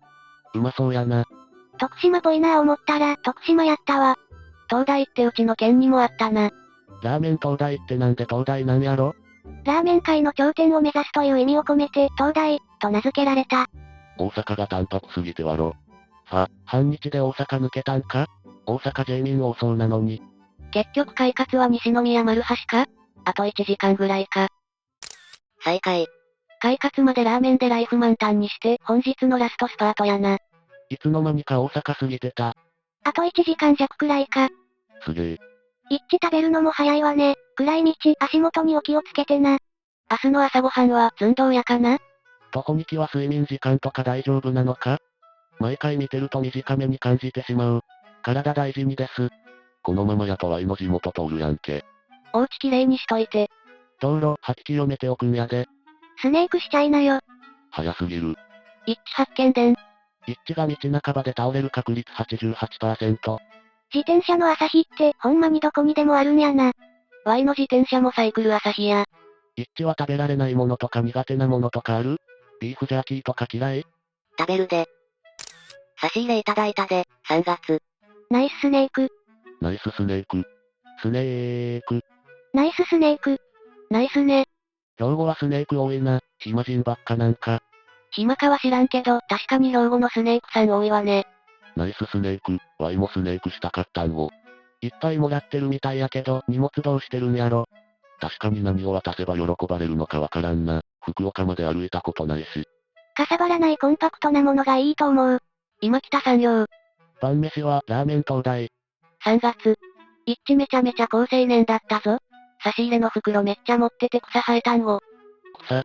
かさばってもうてるやん。誰か台車差し入れろ。リアカーやな。大五郎が乗ってたやつ。一致最終的にこんなんなんで。ホームレスみたい。ワイもあったで、めちゃ高青年や。よっぽどのもの以外拒まないだろうけど、スネークは考えてあげろよ。紙袋差し入れしよか？兵庫民給水所設置しかねん勢いやな。西宮へ。今日のゴールが見えてきたやね。微笑ましい話やけど、荷物増えてちょっとかわいそうやな。一致の総重量なんぼくらいなん？確か一致背負ってるリュックとかで10キロ以上あるんやっけ？誰か覚えとらん？確か12キロ、浜松で。12キロって聞いたけど、今は差し入れでもう少し増えてるやろな。甲子園。せやな。一致前の旅で甲子園の中を楽しそうに観光しとったよな。なんか思い出したわ。マンホールシリーズ。甲子園やな。一致気づけばチャリで行ける場所まで来とるな。ガンバやで。今日はまだギリギリ中心部じゃないのに、このスネークの盛況ぶり、明日の西宮から神戸はすごいことになるかもな。今日のスネーク多かったんか？ワイはいけんかったけど、それ見る限り多そうちゃう？関西2期の人柄か？東海民や。兵庫に入ってから一気に増えた印象。見てる人数も多いわな。やっぱり関西は商人の街ってのも関係あるのかね？人当たりが良くないと商売上がったりやし。単純に人が多いとこを通ったのもあるやろうけど、県民性もありそうよな。言うてまだ人は少ないとこなんよね。すれ住民は関西人なん。関西人なんかノリで生きてる人に絡みたい性分。あと20分くらいやね。もう少しや。兵庫入ったんか、一致頑張ってな加減休んだらどや。休むイコール野宿やからな。逆にちょっと無理してでも宿目指してもかも。もう着くやろ。関西やん、ワイも今から絡みに行くわ。あとちょっとやな、一致、この後も休息日は設ける予定なん？休息日取らない代わりに1日あたりの距離を短くするかもしれん。いろいろ計算してるんやな。京都から甲子園ってすごいな。電車でも2時間くらいかかるぞ。西宮市街地まであと40分くらいかかりそうやな。朗報、到着。お疲れ様。お疲れ様やでー。お疲れ一致。おつやで。お疲れやで。お疲れお疲れ様お疲れお疲れ様一致。晩飯食っても歩き続ける精神に脱帽。あとはシャワーして眠るだけやね。おやすみ一致。みんな3月、快活で休んできます。お疲れさん。お疲れ様。一致おつ。明日で全工程の 50% 突破だね。おつ、黒い看板の快活初めて見たわ。一致は今、尼崎付近。西宮や。ゆっくり休むんやで。おおむね半分来たかな？マジか、あっという間やな。三宮あたりに来たら、いろいろラーメン屋やうまいものあるから、楽しんでいってな。今日の補歴。消費カロリー2411キロとか、おかしなことやっとる。ゆっくり休んでや。一致お疲れ、ゆっくりしてや。こう見るとほんますごいな。ゆっくり休んでください。お疲れ様でした。おやすみ一致。みんなサンキューガッツ。昨日京都で英気を養って、今日は西宮まで。明日は加古川のあたりをめどにできればって感じやね。ほな、今日は体を休めて明日に備えます。おやすみゆっくり休んでや。おやすみ一致、ゆっくり休んでな。徒歩に切ってこれのことか。おつやで。お疲れ様。明日、どこまでやろ？姫路過ぎたら、一致岡山まで風呂入れないんちゃうか？播州赤穂に温泉はある模様。姫路別所駅に極楽湯があったな。さてと、ワイも走ってくるか。明日の工程もだいぶやばいやつ。距離稼ぐにはもってこいやな。天候も含めてこんな好条件は今後ないかもしれん。まあ明日はほぼ平坦やしな。明日は海沿いやから晴れたら景色ええぞ。今、西宮宿か？近所だの。加古川かよ、なかなか見客だな。加藤文太郎か、最上徳内じゃないか。徒歩2期のまとめ見たが、この人は質良すぎでしょ。ほんますげえわ。今日もお疲れ様です。一致って本当すごいな。今回は、スマ水族館の時と比べてペース早いの？前回はこの日数で大阪入りやから、ほぼ同じやな。明日仕事終わってから、一致の真似して40キロ歩くわ。せっかくだしこういう時にやらんとな。死にますよ。仕事終わりに40キロはすごいな。気をつけて頑張ってな。暇やから一致目標プラン勝手に予測してたけど、50キロあんまり行かないようにすると間に合わないって、中国地方広いな。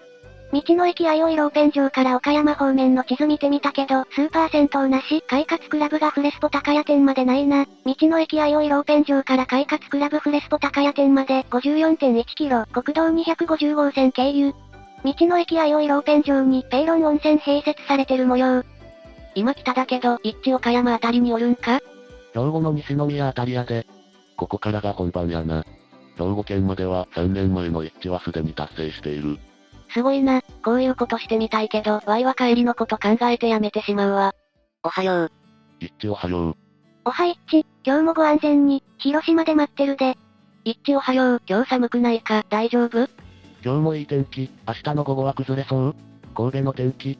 明日以降、ちょっと不安定みたいやな。おはようございます。前線が通過したらまた秋晴れっぽい。まあ断続的になんやろうけど。おはよう一致、今日もご安全に。おはよう一致、三宮から応援してるで。みんな3月、今日は加古川めどで20時前後に着けばええなって感じやな。朝ごはん食べてエネルギーチャージして頑張って。今日も気をつけて。足元注意よし。14日目。一致おはよう、今日もご安全に。今日も一日ご安全に。おはよう、今日もご分を。一致の朝は早い。何時代やねん、東京から福岡まで徒歩って。いい朝やな。早い、もうガソスタ前なのか、さすがの見客。朝早いなぁ、めっちゃ寒いだろうに。加古川の快活クラブまで約55キロ。ほんまようやるわ。しかし姫路行こうどうするんやろ？普通にホテルや民宿に泊まるならええけど、岡山までど田舎やで。海岸線沿いなら野宿できそうなとこいくらでも。ど田舎なら逆にどこでも寝れるやん。さすがにそろそろ夜中は寒いで。さすがに寒いと思ったけど、ベテラン一致なら装備は充実してるか。テントなし、寝袋のみで大丈夫なのか？テントを繰り返したんか？まあなんとかなるやろ。テントとうとう送ったの？せやな。この時期なら毛布1枚どっかで調達しとけば野宿でも全然いけるやろ。しかしいい天気やな、こっちもだけど。一致の写真、今日も楽しみ、週末金曜日頑張るで。おはようやで徒歩2期おはよう、今日も一日ご安全に。おは一致。足やえ。おは一致、今週末から冷えるから風邪ひかんようにな、頑張ってや。夜は冷えそうやな。まあ日本ならねカフェかホテル探せばなんとか。おはよう一致、頑張ー。おはよう一致、頑張って。おはようございます、今日もご安全に。一致おはやでおはよう、股関節と小指はどう？ぼちぼちやな。急に田舎っぽい風景かと思ったけど、成平橋っていうのか、えらく綺麗に整った川だな。気ぃつけてな。今日から知らない道だし、より一層気をつけないとあかんな。神戸。ようこそ神戸へ、疲れてたら東灘のスーパー銭湯で休むのおすすめ。今日もスネーク民いるとええな。足30分で抜けたんか。日曜、気温下がるみたいだけど、他論みたいのあるんか？夜冷えそう。あるで。神戸って坂多いんやったか？天気が良くて何よりやな。土地勘ある地元民たちは一致に色々情報届けてやってくれな。一致おはようやで、今日の道中も気ぃつけてや。京都から西は行ったことないから、一致の写真で楽しむやで。神戸、加古川の道中、うまいもんは何があるんや？神戸といえば神戸牛、都内の半額以下で食えるぞ。差し入れいただいたで、3月。ナイススネーク。ナイススネーク。そういやもらった差し入れどうしてるんやろ？昨日はだいぶ多かったようやが。朝早いな。今どこやっけ？神戸。ちょうど半分なんやね、日程上も半分か。この石畳は中央区入ったんか？多分灘区。神戸の繁華街は名前わからんな、どこやろ？三宮。あれ神戸やったんか、3月やで。昔住んでた町や、今日は張り付くで。1週間ぶりぐらいにここ来たな。調子はどう？ぼちぼちやな。宝塚には行ったけど神戸ないもんな、港町ええな。でも神戸って予想以上に狭いで。そんな狭い？でもまあ綺麗なイメージやし。いわゆる繁華街は狭いな。すぐ北側が六甲山で南北は狭いし、三宮周辺の観光地は徒歩で回れる。狭い分、人で過ごそう。三宮の駅裏行けば、神戸牛のステーキ屋が乱立しとるで、かなりお得に食える。今日は西宮から加古川目標やろ？瀬戸内近畿圏のルートは適度に休めるポイント多そうなイメージある。今灘あたりか。三宮自体は山から海まであるから広いで、ただ賑わってる範囲は割と狭い。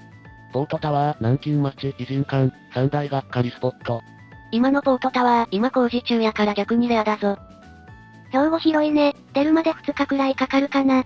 横に長いからな。天気は良さそうなのが救いやね。あっという間に神戸市に入ってたのか、さすが早いわね。ここから西へ行くほど田舎になっていくな。言うても姫路まではまだ何かあるやろ。そっから岡山にかけては何もないけど。ないんだなこれが。兵庫やと姫路くらい大きな町。明石もや。ああ、明石があったわ。橋の下潜るんかね。姫路から岡山にかけては谷間の集落を抜けていくことになるし、ちょっときついよな。まだ先やけど、岩国から先もなんもないんちゃうのんか。スマ水の前は通るんか？わからん。もう西灘あたりなのか、はえ。今来た、神戸か早い。早すぎやろ。神戸朝鮮のあたりか、昔よくサッカーの試合で行ったわ。そこの立教歩いて渡ってまっすぐ行ったら多少ショートカットできる。もう神戸かよ、はえ。一致すげえ。このまま進むと551があるね。食べるかな？いいお天気でよかったわ。道も整っとるし、歩きやすそう。この辺か。ハーバーランドまではまだ遠いな。スト牛にキールとはかどるわね。脇の浜町2丁目の立教は渡るかそのまままっすぐ進んだ方がええな。道なりに左に行ったらなんもないつまらない道やし。ここ神戸なんか、ストビュー見てるとかなり先まで大通り沿いにマンション会社続いてて、ほんま都会やな。三宮の方まで行った方が景色的には楽しげだわね。三宮行ったら、センター街抜けて、南京町見て、メリケンパーク見るのもええかもね。そのルート、一瞬で終わるけどね。そうなんだよね。観光なら、元町周辺の、細々した店見て回るのいいかもだけど。一致頑張って。人生で一度だけ三宮行ったことあるけど、すっごい都会でビビった。三宮駅前、再開発進んで結構変わってるで。靴履き潰してないんかな。明石あたりで休むのもええかもしれんね。あそこなら休む場所にはこと書かないと思うし。一度どのくらいの速度で歩いてるのか見てみたいもんやわ。誰か並走してくれないかな。Y の地元なんぞまず絶対来ないやろうからな。彼を見れることはないだろうし。あとどれぐらいでゴールしそう？単純に半分として月末ちゃうか？月末がネックらしいけど。まだかかるんやな。タイムリミット29日やったよね。あと2週間やんけ、いけるんか？今ちょうど半分やろうし、ギリやな。このペースで歩いているとなると、今青山あたりか。雨が3日降ったらやばそうだな。山口まで行けば歩道は広め。中国地方の都道府県意外にでかい、関東とか近畿が小さいだけなんかね。参勤交代と同じペースで歩くんやな。参勤交代って街中では作法に従って練り歩かなきゃいけないから、人目のない街道で全速力でかっ飛ばして時短してたんだってな。地元民は写真をワクワクしながら待ってる。スネークはしないん？こういうのは見守るもんよ。トラブルあや助けに向かうが。頼もしいな。まあ Y が行けるのそんなに遠くないし、中央区内ならそうそうトラブルもなかろうよ。Y は追いかけてても自分がこけて逆に救助されそう。真ん中の建物、ややかしいで見える。三宮か。都会なところに来たね。クソ懐かしい。三宮といえば、消えた東急ハンズ。ハンズもうないんか。撤退して中身空っぽや。あのハンズなら、鹿児島中央駅前に移転したで。でも考えたらあんま使ったことないし、どうでもええか。街中歩いてても直接受けんのはさすがやな。一致見てるかわからんが、阪急左曲がって横断歩道渡ったらセンター街や、この時間は空いてる店少ないかもやけど、暇つぶしに見ながら歩くのええかもやで。暇なんてあるんですかね？センター街や。センター街やな、意外に短い。短かった。南京町通るルートやな。神戸過ぎたら、一致新しい初めての道か、岡山とか広島の道、どんな感じか楽しみやな。明石市、おい、姫路市、おい。垂水区民、時間的に差し入れいけないみたい、残念。垂水区、多分一瞬で抜けるで。ですよね、一致頑張れ。老少期の豚まんでも食べながら栄養補給してな。今は元町あたりかな？気持ちいい青空、一致頑張れ。そこ、商店街入らず左に行くと、南京町やで。さっきまで灘やったのに、なんでもう大丸の前におるねん。このスピードやったら、あっという間に明石くらい着きそうやな。差し入れ重くなるやも気がかりやが、一致がリンゴなら1個、バナナなら2本くらいなら、って前に言っとったやで。おそらくみかんなら2個やろな。あとジャーキーも食えるて。けどもらったもんをその日のうちに消化できるとも限らんしな。だからあまりにスネークが多いのも考えもんかと。何もらったか分かったら対策もしやすいんだろうな。せやね、でも一致は見せんし、あまりそういうの言わないから。Y はカロリーメイトとウィーダー差し入れしたで。保存できて全部燃えるゴミで処理できるから。喜んでもらえたんか？喜んでもらえたで、一致いい人やからだと思うけど。どういう感じの人だったん？好青年。そうか。すまんな、個人情報やから詳しくは無理や。いや別にええんやで、シークレットの方が想像できるしな。個人情報守って偉い。みんなマナーありすぎやろ。偉い。ご飯食べます。いっぱい食べて、気やしなってな。神戸の美味しいもの食べてくれ。あの辺りやとご飯何があるやろ。南京町なら中華系なら何でもあるで。ラーメンか肉まんか。ラーメンやろな。こんだけ歩いてて食欲減退しないんかな。この辺選択肢がたくさんあってワクワクすんね。三宮で飯なら、牛や丹平連れて行きたいわ。残念ながら三宮はスルーしたんだよな。なお、北京ダック食うなら、お店見て回った方がいい。地味に値段競争してて、100円くらい違うこともある。センター街のモロゾフのチョコレートパフェうまいで。観光ならそういうの悠々と堪能できそう。観光だけならば気楽よの。神戸の中華街は中華街言わんと南京町言うんか。別に中華街でもええぞ。ただ横浜と比べると小さいけど。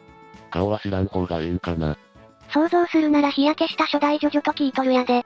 まさかと思うがマスクつけて歩いてるんか？人のいるとこはマスクしておらんとこは。って一致言ってた。マスクつけ外しはかなり煩わしいやろうけど。人多くてももうマスクいらんと思うけどな。東京都でも感染者率 0.008% とかやろ。けど携帯するのは大事やろと。マスクつけてるからその数字なんやろ。日本には同調圧力があるからしゃあない。うまそう。ええやん。ええな。シンプルでうまそう。うまほう。ええねー。ラーメンあんかけこれはいいラーメン、きっとうまい。ラーメンきたー。じゃはーんやな。一見ヘルシーに見えるが、ラーメンチャーハンやからな。騙されるなよお前ら。もやしが白いからカロリーゼロ。一致の場合、カロリーゼロでは困るんだよな。もやしを燃やした、なんつっちゃって。嫌いじゃないがたくましく生きていけ。座布団1枚あげるけど、今日1日正座してて、どうぞ。ビタミンもなるべく取るとええかも。一致にうまかったラーメンランキング作ってみてほしい。今日は珍しくラーメンタイムが早い。さすがに地元民のワイでも、どこの店かまではわからんなこれ。このラーメンで塩分補給やな。昨日一日の消費カロリーが確か2400キロくらいあった。おかしなことやっとる。実際はそれ以上に消費されてるやろうけど。基礎代謝含めれば4000くらいいくかもわからんね。一致スタート前の自分の体重とか知ってるんかな？ゴールした時もう一回測ってみて比較してほしい。スタートは73キロ、京都で70キロ。3月、健康的なダイエットやな。健康的かどうかは議論の余地がある。超人がやると足ぶっ壊れそう。一致の写真見てるだけで十分楽しい。どれも見やすくて綺麗やしね。同感。再開。やっぱ南京町やったか。中華街感すごい。カオスな感じがなんとも。しかしええ天気やな。けど食後よくすぐに歩き出せるもんや。調べたら今兵庫県か、よくやってるわ、すげえ。平日の昼やからあれやけど、やっぱ人少ないね兵庫か、すごいな。今日の目標値ってどこやったっけ？加古川らしいで。3月、まだ今日の工程3分の1くらいなのか。一致すげえな。もう阪神淡路の震災も26年前なのか。震災後に生まれた子たちも続々社会人やで。老少期の肉まんうまいで。このまま行けばスマルートかな？スマから先は海岸通りやから景色がいい。中華街と異国風の建物って横浜思い出すわね。港町の特色やな。これなんやろ？駅。地下鉄。 3月。おしゃれやな。旧第一銀行、神戸支店、今は駅。ほーん。福岡に似たようなのあるわ、元銀行のやつ。ええ感じのレンガ。駅なん。おしゃれすぎやわ。明治時代にできた元銀行の駅か？港元町駅か。田舎の銀行なんぞ地味なのにな。田舎の銀行も元店舗だった赤レンガを残して活用してるとこは多いで。この後海沿い歩くとほぼ平坦路なんやな。1キロくらい伸びるけど、どっちの方が楽なんやろ。この先海沿いならほぼ平坦やから、距離稼げそう。今来た、一致今どこや？神戸の中心過ぎたとこ。もうそこまで来たか、ゴールはもうすぐやね。まだ半分も行ってないぞ。スマでようやく半分や。一致にとっては半分行った時点でもうすぐや。100里を行く者は90里を半ばとする、が一致の精神やで。所用ではい、その地下におる、一致頑張れ。 3月。成仏してクレメンス。するとその上を歩いてるわけやね。会社に休みもろて病院行った帰りや、そんな立場上、差し入れしたかったけど断念や、診断結果、成仏は免れたで。お疲れ様やな。明日から土日やし、ゆっくり休んでくれ。詳しいことはわからんが、お大事にしてくれメンス。歩いてれば嫌なこと全部忘れられそうやしな。1日平均40キロ歩かなあかんのやな。さっき食べたもん、もう消化されてそう。よくよく考えたら、江戸幕府が長州を野放しにした理由わかるわ。徒歩しか移動手段ない時代やと、こんなにも離れてるんかと実感するよな。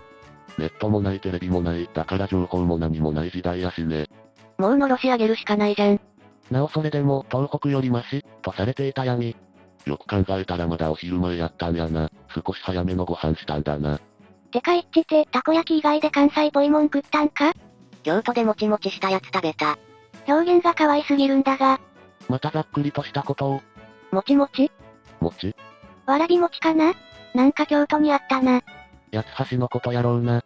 京都で餅と言ったら炙り餅なんだよな。あじゃり餅やろ。あじゃり餅。これやわ。ググったら出てきたわ。こんなんあるんやな。修学旅行の時食っとくんやった。かわいい。神戸、お水、白真。おう、地方食豊かなマンホール。ご当地マンホール来ちゃー。ラブ、神戸。ご当地マンホール作ってるとこ、姫路にあるよな。全国各地に税民が潜伏してるの思うとなんとも。ゲリラ戦法使ってきそうやな。広島着いたら広島焼き食べよう。あれは量もあるし、結構腹持ちいいで。お好み焼き。な。お前ら広島焼きって言うと、総理が怒るからな。明石焼きじゃなくて卵焼き、みたいなもんやな。ああ、せやな。うまいよな、お好み村ってところで食ったわ。白飯と一緒に食うのが一番うまいよな。焼きそば入っとるのは衝撃やったわ。スマスイの公式ツイアカが応援してるぞ。情報3月。スマの時も公式反応しとったな。明石まで行けば山岡屋があるぞ。せっかくやし2国のがええやろ。そこ、緊急事態宣言中の夜も店閉めんと営業しとったわ。満員やった。三宮のラウアン来た。新海地でなくてあ、そっちか。すげえな、ちょうど折り返しくらいなのかな。神戸って言うほど坂ないな。渋谷のがアップダウン多そう。神戸自体は坂多いぞ。繁華街がそんなになだけ。横に行くにはね、南北の移動は坂だらけや。渋谷がアホみたいな地形なんやな。ええな、人生楽しそうで。もう新海地近くか、柄悪いから気をつけてな。板宿ってなんであんな基地が多いの？確か高校はいいところ多かったイメージやけどな、長田駅もそうやが。綺麗な街並みやな。実家の近く取ってくれてサンキュー。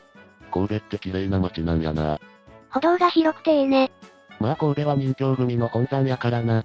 新海地って別にそこまで柄悪くないやろ。マンハッタンのスラム街に比べればまだマシやわ。新海地はボートピアとソープ街があるから集まる人種がね。神戸の街並み綺麗なんは震災で燃えても宝なんよ。どこも道路が新しいのは震災のせいなのか。長田に行けば建物は新しいけどゴーストタウン見れるで。かなり時間経ってるのにな。木造やなくても古い建物は倒壊してもうたからね。ターミナル駅のビルが妙に新しくて綺麗なのも大体それよ。震災か。長田周辺は特にひどかったからね。戦後の木造長屋残ってたけど全部やられてもうたわ。一致、ええもん食べたか？軍資金やばくなったら助けに行ったるさかい、いつでもいいや。頼もしい。うまい飯食べとるで、3月。この分野と神戸の夜景はスルーか。前来た時夜景見たし、ええやろ。そういえば見てたな。今回の夜景は北九州やろな。懐かしい。この広めの道路も、この道路標識も、この全く手入れせずに放置された雑草も、すべてが神戸らしい。神戸の中心地ともお別れやな。本場の明石焼き食べてみたいな。卵焼き、な。卵焼き定期。そうなん。くくるのしか食ったことないけど、熱くてやけどして味わかんなかったやで。唐揚げとザンギみたいなもんで、別のもんやぞ。いやそれは同じやろ。その二つは区別が曖昧すぎて、よう伝わらんで。身も蓋もないこと言うと、たこ焼きの完全介護官やで。赤市民、喧嘩売られとるぞ。明石焼きにタコは入っとらんの？入ってるし、そもそも卵焼きだし。赤市焼きは出汁につけて食べるんやっけ？せや、現地では卵焼きと呼ぶ。そんでもって、外刈りとかいうもんはない。じゃあ卵溶いて焼いた卵焼きのことは、なんて言うん？オムレツとかやろ。はい。だしと三つ葉で食わせる明石焼きが最高や。ああ、三つ葉いいね。明石焼き、ちょっと固めの茶碗蒸しやぞ中身、他に似た食べ物知らん。初心者が焼いたたこ焼きが近い。明石焼きのイメージがどんどんぼやけていく。明石焼き自体がふやけてるからな。はいてか飯は？さっき食べとったで。あ、10時に食ってたのか、今日早いな。兵庫抜けたらついに中国地方か。イチョウの木が涼しげやね。一致進行早くて草。一致有名になりすぎて、そのうち街頭応援されそうやな。ここまでは順調やけど、姫路から岡山にかけて道ってあるんかな？無礼すぎて草。割と真面目な話、そこは国道ですら歩道もない山道やったで。ワイもそのイメージやわ、人が歩ける道が。あるやろ。七曲がり通れば OK。ローマにだって繋がっとるやろ。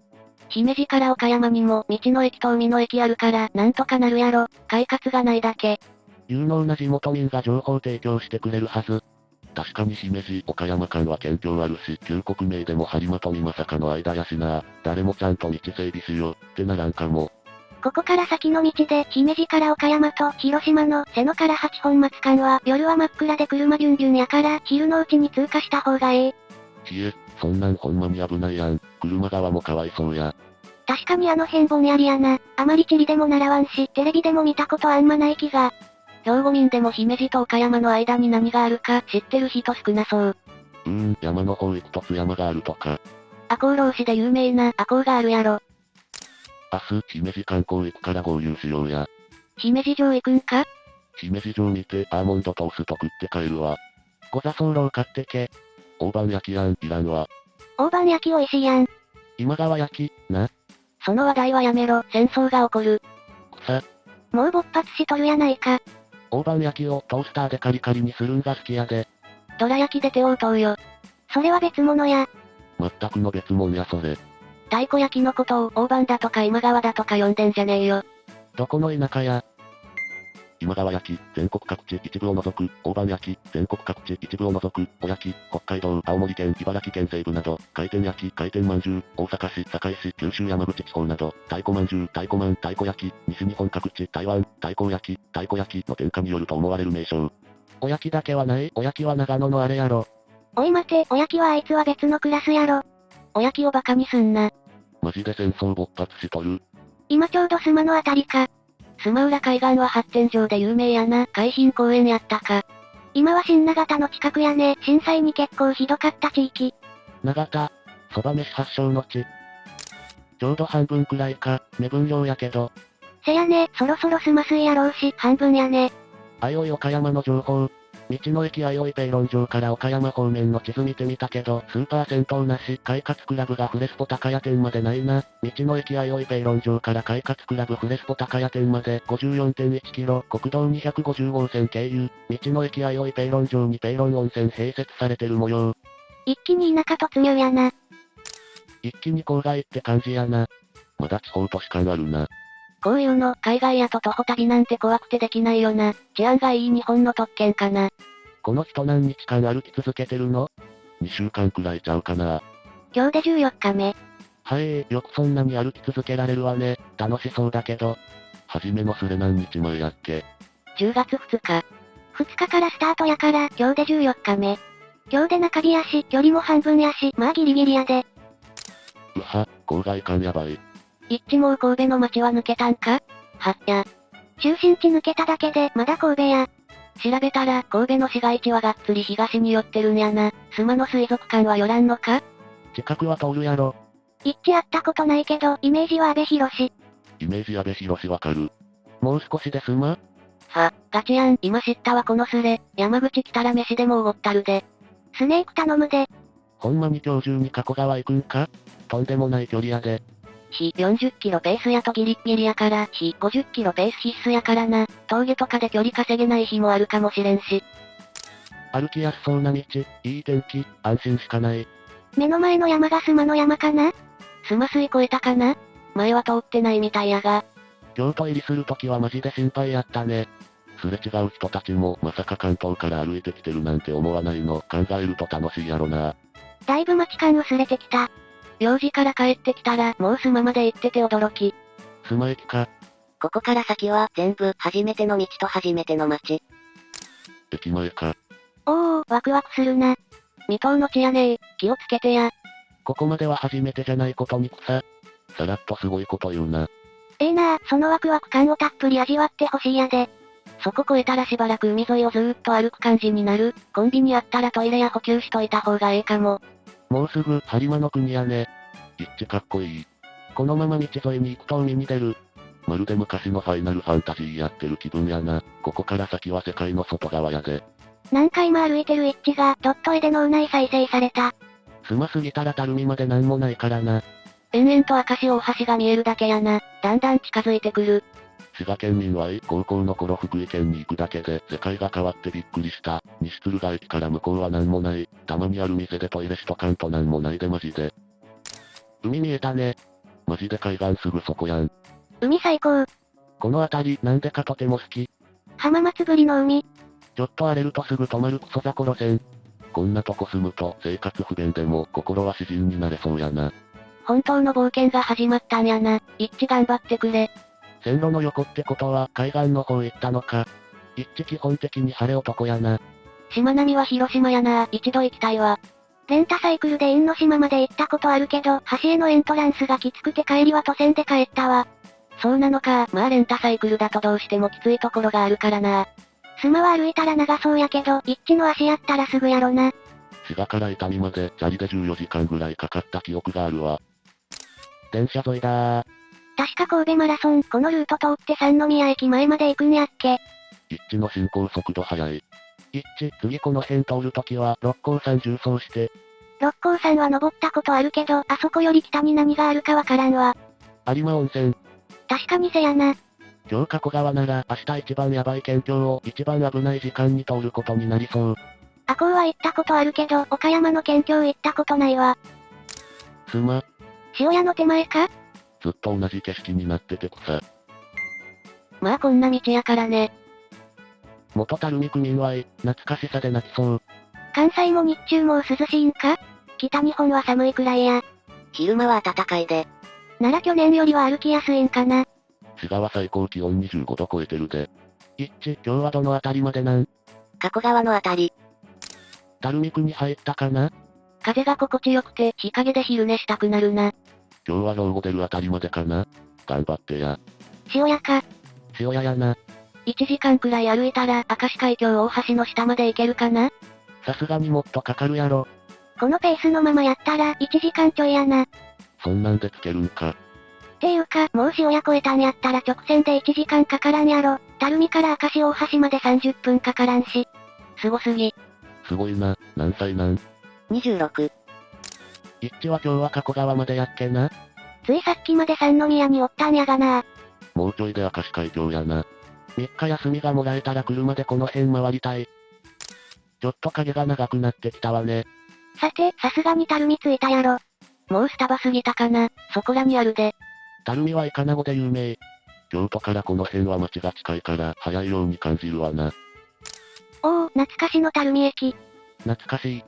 そこ左に曲がって進むと、三井アウトレットパークに行けるなぁ。今やから言える、さっきはのマンションもろ映っててびっくりした。懐かしい、三井アウトレットの裏や日が陰ってきた？そういや一致って野宿なん？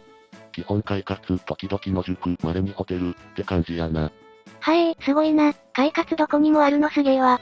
ただし、姫路市から岡山市まではない模様。この姫路から岡山まで行けるかな。一致のルートによる、2号線か250号線かで、いつの間にか垂水。3時くらいには明石大橋くぐれそう。ちょうどそんくらいかな。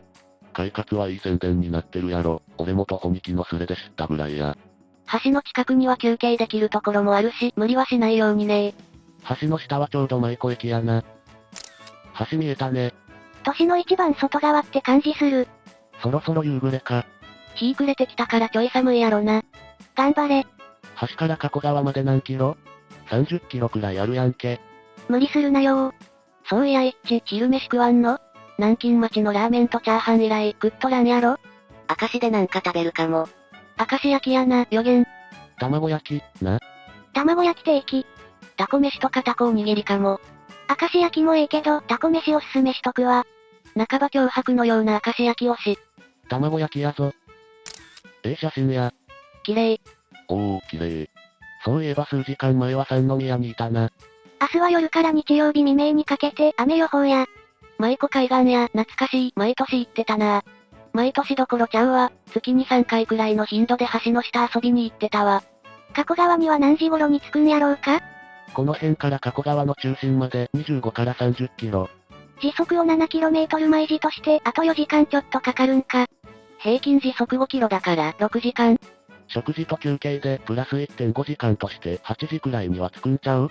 適当。明石駅のきしめんや美味しいで。突然のきしめん。魚の棚のタコ天ぷらもうまいで。でかすぎる。世界最大の吊り橋やからな。近くで見たらほんまに釣られてるだけってのがわかるからな。風でふらふら揺れとる。懐かしい。ワイの青春や、彼女はおらんかったけど。確かその近くに明石海峡大橋で使われてるワイヤーの断面図とかもあったはず。しかもちょっと笑っとるように見える。そういえば下から見たことないな。すごいな。下から見るってなかなかないわな。揺れんの？台風の時怖そう。普通に車で上走っても注意したら揺れてるの感じるで。瀬戸大橋はルート外れてるけど、尾道でまたくぐることになるで。一致の撮る写真好きやわ。ここ迫力やばすぎて誰が撮ってもいい写真撮れるはずや。すごいところやで。淡路までこれで繋がっとんのか。ツアー今中止してるけど縁があれば登ってみたい。ずっと外壁の補修してるよね。まあ年がら年中潮と強風にさらされてるからね。これを点検で登っとる食用人がおるんやな。わい、下手したら失神するかも。半分まで来ましたね。この後も気をつけていってください。ここから岡山が静岡並みに遠い気がしてくるね。ちょうど今で半分くらいか。あと2週間でいけるんかね？ 1日休息日を京都で設けて、ここまで2週間できたから、なんとかギリでいけそうな予感だが、一致次第やね。半分達成おめでとう。一致をドット絵で書いてみた。な。すごい。レベルは15でええんか？一応15日目やから15にしてみた。変更可能やで。スレは15だけど、日数は14日目やで。経験値は歩数かな？歩数ええな。ここまで割と天候に恵まれとるしな。明日の夜は九州雨やから、そこら辺から気をつけてな。ええ天気やな。観光はほどほどで歩き続ける一致ガスコ。結構ペース上がってる？無理はしないようにね。この先の難所が相生市から岡山、笠岡市から岡山広島県境、三原から広島まで産業経由か呉経由かやね。キーホルダーになって一致のカバンにぶら下がって街を見てみたい人生だった。キラキラや。ええなあ、海最高や。海ええなあ。一応残り550キロとして1日50キロ行ければ11日で到達できる。台風とか来なければ。毎日50キロは正直きついと思う。ほんま一致はすごい。明石へ。早いな。早いな。加古川今日中に行ける？ココイチでカレーライス食べよう。海に来ると無性にカレーとラーメン食べたくなるん。あれなんなん？一致頑張れ。今来たけど何日目？ 14日目やない？姫路か。今来た3両。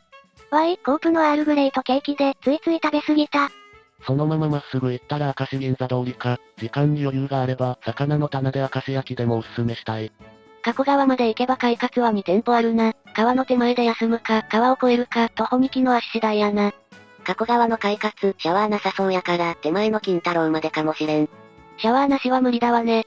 距離的にもルート的にも、明日は赤穂で止まらないと危険だろうし、早速後半戦の山場が来そうな感じやね。気をつけて頑張ってな。せやな3月。そういえば一致、明石でなんか食べるって何食べたん？まだ。一致タバコもやらんみたいやし、一服とかもできんのやね。これ、一致が Google 公認フォトグラファーで360度カメラ装備して歩いてたら、めちゃ画像更新されてた気がする。にしても一致ほんと早いな。魚の棚やん。魚の棚やタコはタウリン豊富で疲れによく効くで。なんや楽しそうなアーケード。うまいもんでも食ってくれ。なんか軽く食べれるもんあるといいな。なんか楽しそうな商店街、羨ましい。ご飯食べます。うまいものたくさん食べて元気出してな。2回目のラーメン。明石焼きか？持ち帰りの明石焼きとかってあるん？汁こぼれそうなもんやけど。お昼、朝？ちょっと早かったもんな。一致すると1日2食程度か。まあ差し入れもあるやろうしね。ああ、明石の引っ張りタコ飯食いたいな。腹減ってきたやないか。もう神戸まで来たんか。一致ほんま早いな。明石焼き。明石焼きか、うまそうやな。明石焼き来ちゃー。一瞬、一致らしからぬ洋菓子かと。お、微妙にタコ入ってんだな。明石焼きうまそうやな。うまそう。出汁の中で一回半分に切らないと、口の中ハホハホになるよね。やっぱり明石焼きか。卵焼き、な。半切れ。それって広島民が広島風お好み焼きって言わんのと同じやつ？一般的な卵焼き、厚焼き卵のことはなんて呼ぶん？それは卵焼きやろ。だし巻き、もしくは卵焼き。明石焼きのことの方を丸い方って言ったりはしてた。明石焼きってたこ焼きみたいなやつ？だしで食べるやつや。スープ餃子ならぬスープたこ焼きのことを明石焼きっていうのか。卵焼き。明石民に怒られるかもやが、たこ焼きの具のないやつみたいな。タコが入っとるやろがい。怒られたー、わーい。卵焼きや、二度と間違えるな。某チェーン店が明石焼きって書いてあったから、それだと思ってたわ。お利口さんになったやで。加古川 R250 入ったところにあるぷくぷくの湯おすすめ。一致 R250 は地元民名館って言うよ。名機観戦ね。再開。タコってんな。明石焼き食べたお店かな？アーケードの入り口。なるほど、また夜まで歩くみたいなので気ぃつけてー。 9時前に着けば上々やな。加古川快活手前の DVD 試写、金太郎は、シャワー、コインランドリーあり。姫路の山あいは、猿、鹿、イノシシが出るので。もう明石なん。ちなみに正式には卵焼きやぞ。利便上明石焼きなだけで。一般的には明石焼き。卵焼きと卵焼きで区別してるんか。交互じゃ混同するな。卵焼きと卵焼き、ニュアンスで分かれ。卵焼きは明石焼きが気に食わんなら、ガメ煮のことを筑前煮と呼ぶのをやめろやハゲコラ。入り鳥では何それ初耳。はじゃないが、入り鳥ってなんや。知らんのかマッマがしょっちゅう作る煮物やぞ。知らんわ。知っとけ入り鳥くらい。お前のマッマの得意料理なんか知るわけないだろ小僧が。ワイのマッマをバカにするな。入り鳥って何ごった煮のこと？なんや戦争始まっとるやないか。この話は不毛の戦い、広島焼きとお好み焼き、今川焼きと回転焼き。そういや今川焼きのことを九州出身のよっめが崩落まんじゅうって呼んでて、そんな呼び名もあるのかと思ったわ。崩落まんじゅうは西陣とかで売ってて、今川焼きに蜂蜜練り込んであってうまいで。はい。明石焼きは明石焼きだし、広島焼きは広島焼きや。筑前煮はガメ煮やで。みんな食べ物の名前で揉めすぎちゃう。これ戦争はおよしなさいやで。また戦争が始まったと聞いて。うまい、で解決や。食べ物で争いが起こるともう治らねえんだよ。よそでやってくれんか。もうだいぶ夕方やね。加古川も18切符の要所やな。加古川の名物って、カツ飯なんだね。カロリー補給めっちゃできそう。カツ飯、学生の頃食いまくったわ。カツ飯うまそう。カツカレーみたいなもの。カツカレーのルーの代わりにデミグラスみたいなソースがかかってる。デミグラスソース、なるほど、3月。あれデミソースじゃないぞ。カツ飯のタレ以上でも以下でもないものや。ワイはデミグラスやって言われ続けて信じて食ってたが、騙されてたんか。カツ飯のタレ売ってるんやけど、地元の会社のタレと他のところの会社のタレじゃ全然味違うで。岡山のデミカツ丼に似てる感じ。カツ飯ググってみた。餃皿、ご飯、とんかつソースって各地で見るけど、それぞれ独自に発展してて面白いやね。くれてきたわね。一致、気をつけて。今どの辺明石。すご。現在県道718の模様。それ、浜国言うんやで。はい、通称みたいなん。昔は浜国道だったんが、県道に格下げ食らったけど、地元だとそのまんま浜国で言われとるで。あるね、そういうの。うちの地元も国道やったが、22号で来て、県道格下げで、旧国って言われとるな。明石大橋や明石焼きの写真見てると、一致も未踏の地を楽しんでそうやな。すごいですね、これからも応援してます。一致、この先は、川中と神戸製鋼の車増えるから、気ぃつけてな。かなり車多いから気をつけないとあかんな。なんか切なくなる風景やね。藤江の小見線や。夕暮れだー。白母やね、東京はもう暗い。白母って初めて知ったわ、白色住民。一致、ついてからラーメンかな。明石、加古川の間にいい感じのとこ見つかるとええけどな。とりあえず、お風呂は入りたいわね。この道通って海行ってたなぁ。一致の写真見て神戸行きたくなった。今日、あまり休憩してない。西日本ってだいぶ日の入り遅いんやな。東京もう暗いわ。薄暗いけど、まだ明るいで。瀬戸内は海に面しとるから、暗くなるの遅いんよ。危ないようやったら海沿いに浜の散歩道いうのがあるで。遠くまで道が続いてて、ええ感じ。いい。一致、この旅で杖使ってるか？山道で使った。険しい道では必須やな。この後の中国地方で役立つとええね。街灯なくて暗いね。ご安全に。歩道狭いわね。250に出るのおすすめしとくでー。暗いわね。今日、加古川でしょう。明日は赤穂あたりまで行くのだろうか？赤穂浪士の赤穂？そう、加古川から50キロだと赤穂なんだよね。はい、3月。赤穂塩のとこ？そうだね。蔵之介の大石神社もあるやで。はい、3月。昔は年末になるとドラマやってたよね。おや、線路だ。250号線は歩道は広いけど、店舗出入りの車が多いから気をつけて。わかったで。一致、250出たっぽいね。マップだと、加古川まではもう少しありそうやね。加古川の快活クラブまで1時間半くらいか。ほんま一致お疲れ様やで。これは、どこだ？ 250の瀬戸川を渡ってすぐのとこだね。あった、多分ここ。おーすごい、全然わからんかった。特定班すげえ。もうすっかり暗いな、足元を気をつけて。確かに危ない側溝が増えてきた感あるわね。側溝怖いな、気をつけてクレメンス。だいたい夜歩いてるからこっちも慣れてきちゃったけど、危ないよな。マップ見てるけど、街灯少ないね。結構な街中なのに。名館ずっと行けば、加古川に二国ラーメンがあるやで。二見車庫来たあたりかな？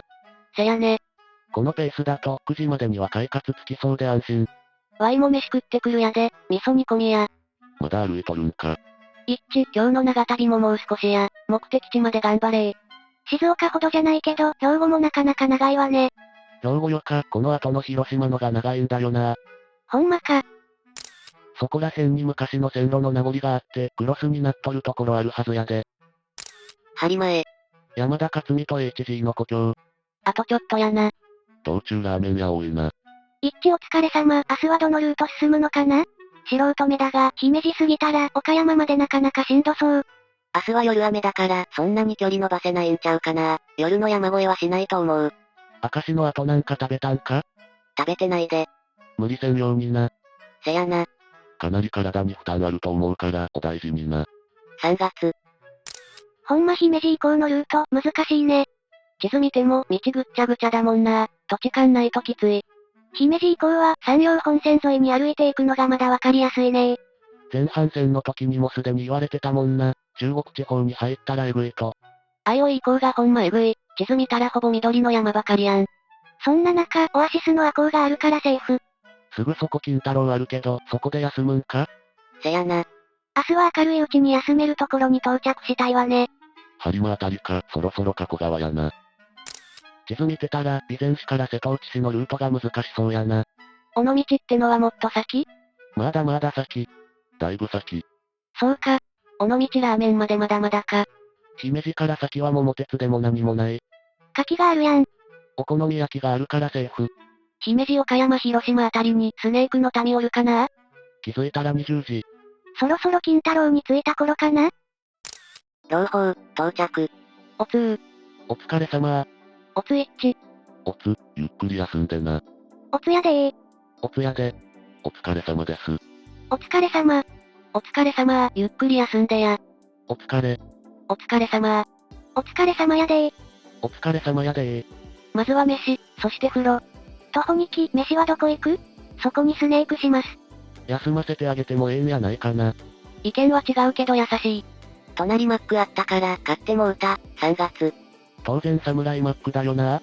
月見とサムライマックがええな。でもマックって腹にたまらないよな。お疲れ。お疲れ様でーす。お疲れ一致。今日の補歴。約60キロお疲れ様。消費カロリーえぐい。今日は7万歩超えか。よう歩いたな。明日は山地を抜けるし、しっかり養生してな。明日はこうまでかしら？明日から移動距離は少し減るのかな？